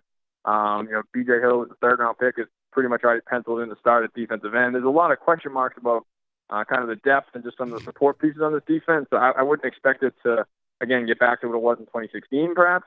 But I think it'll be better. I think, last year was just kind of a Murphy's Law for the team and for the defense. Just kind of everything that could go wrong went wrong. So I would expect them to kind of progress to the mean a little bit and be a solid defense, if nothing else.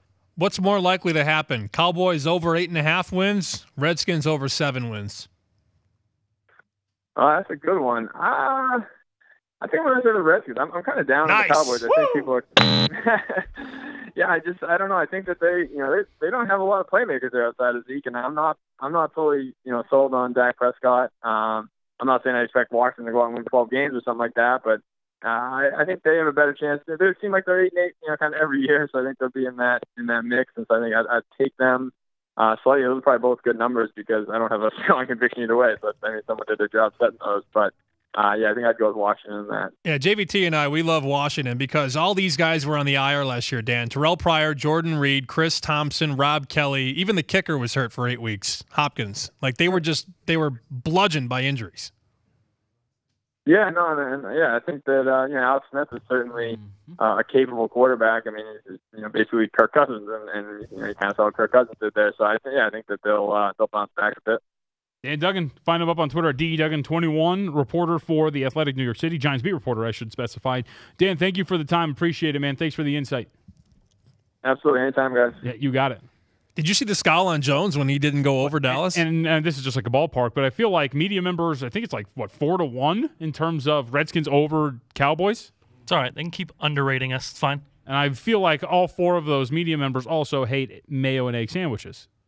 So it's all like in the same. Did we ask that? No, we should ask. We should have asked Dan Duggan about that. Let's call him back. Journalism. Let's find out. Yeah, call him back. By the way, we did have one question we meant to ask you. So I got breaking, I guess, news. Breaking quotes, I'll put it that way, on a situation that's going down in Los Angeles in the NFL. And also, there is one free agent wide receiver who is only interested in playing for a contender, but I would argue if you're still a free agent, do you really get to choose?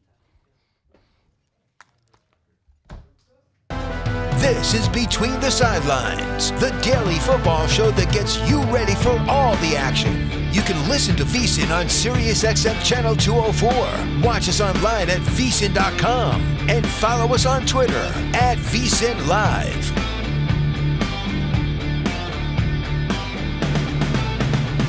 I'm Brent Musburger, reminding you that the football betting season is here. There is nothing like it. Are you ready to celebrate the thrill of victory and cash a ticket even on defeats? Sharpen your edge now with the help of Matt Humans, Dave Tooley, and the rest of my guys in the desert.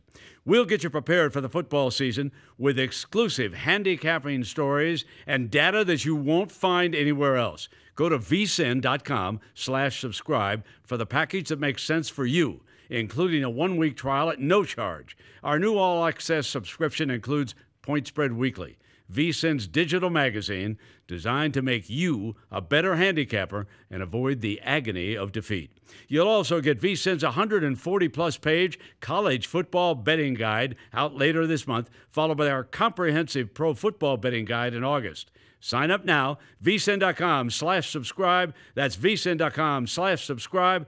Remember, cashing tickets is what it's all about. If you didn't catch VSiN last week, here's some of what you missed. Will someone in this universe start listening to me? Boxing is dying, and they don't know what to do about it. Yeah. This is what we're looking at.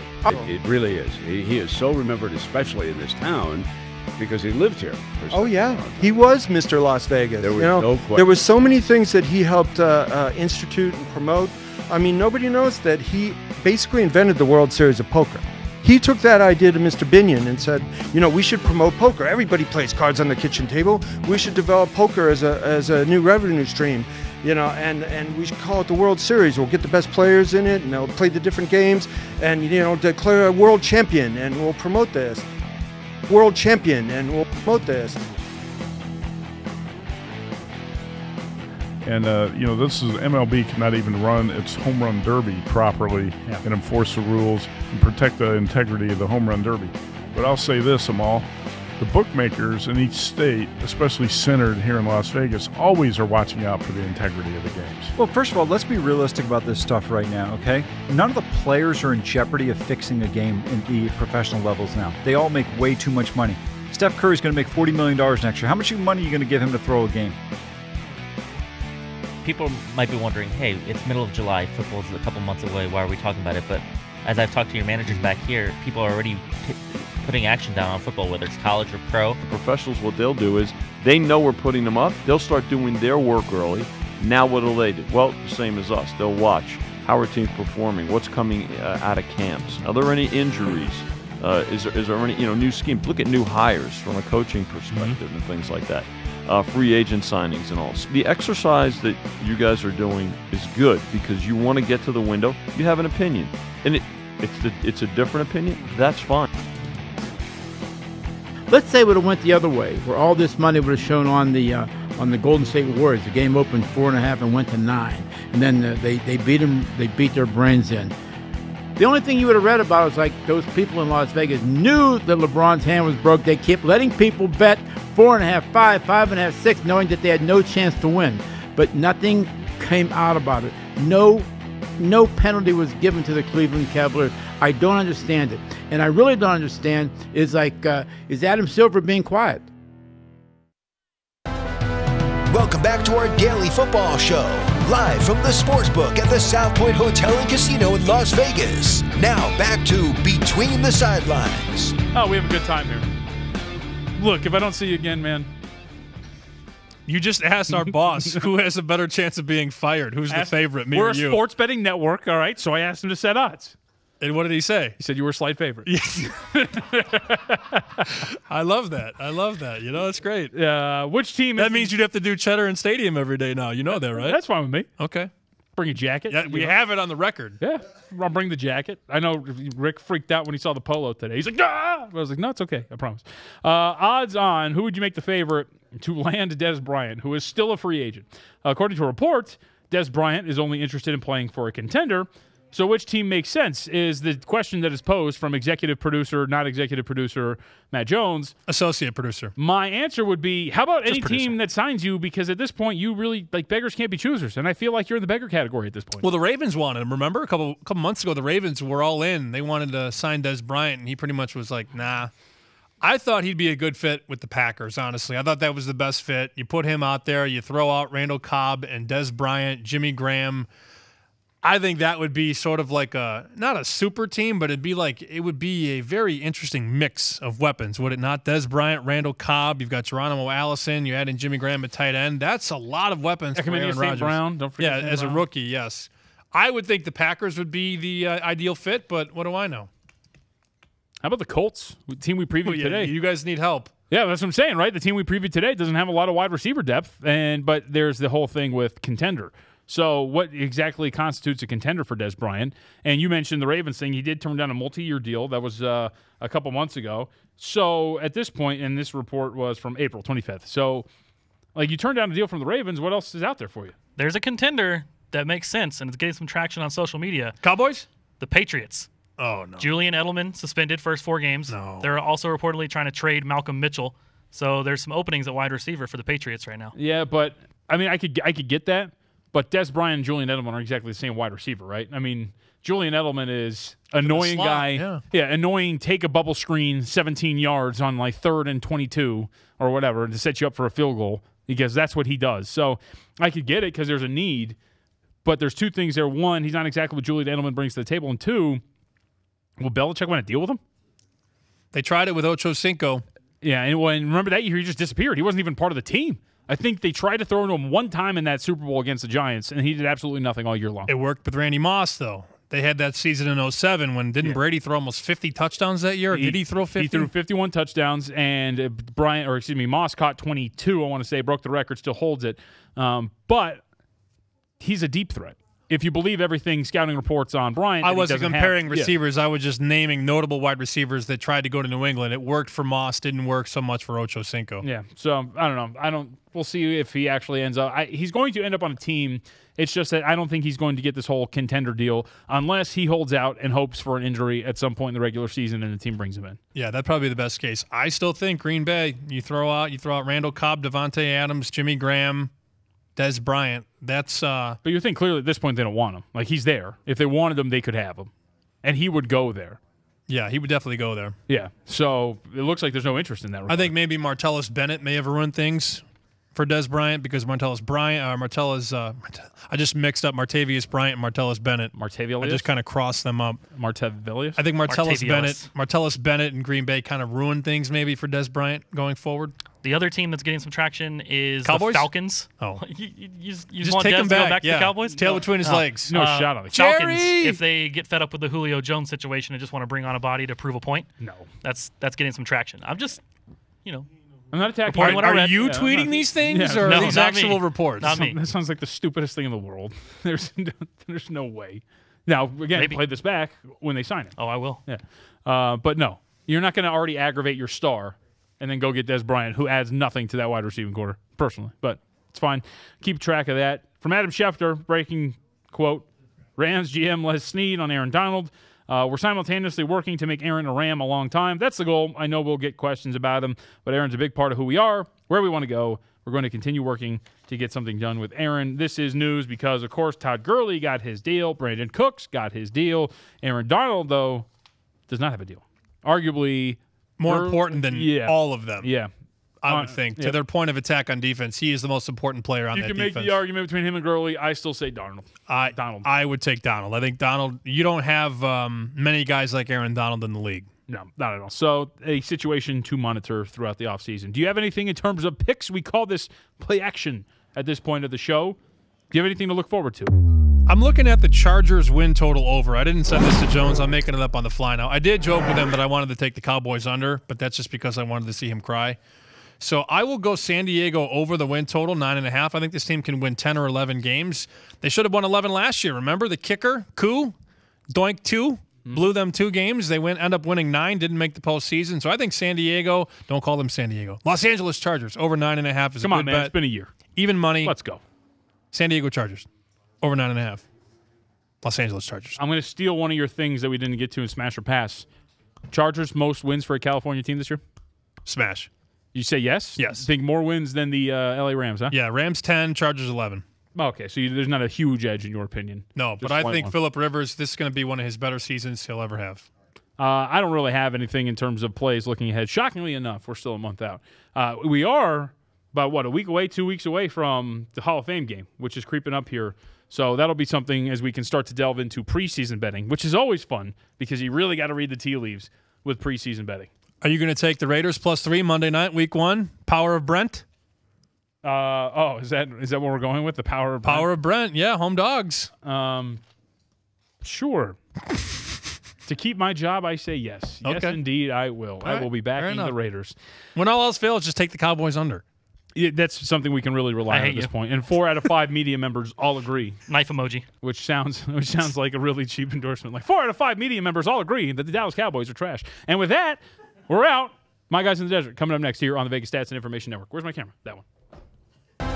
This is Between the Sidelines, the daily football show that gets you ready for all the action. You can listen to VSiN on SiriusXM Channel 204. Watch us online at VSiN.com and follow us on Twitter at VSiNLive. At VSiN.com, our goal is to give you the news you need to win 24/7. You'll find the up-to-the-moment odds for all the major sports on the board. Not only that, you'll be able to track how the lines change minute by minute right up to game time. You can also compare and contrast the odds from 11 sports books across Las Vegas and Best Sports. You'll also find the latest information that could change those odds. The Don Best Injury Ticker makes sure you are the first to know when a significant line-affecting injury happens. Our VSiN personalities contribute their words of wisdom to the site too. Brent Musburger, Matt Humans, Dave Tooley, Ron Flatter, and others offer their unique take on whatever you can bet on. And sign up for our daily newsletter. Jeff Fogel makes it his mission to give you insights into what the sharp bettors are thinking and sends it to your inbox every day. That's all the news you need to win on VSiN.com. Also look for us in the Apple and Google Play app stores.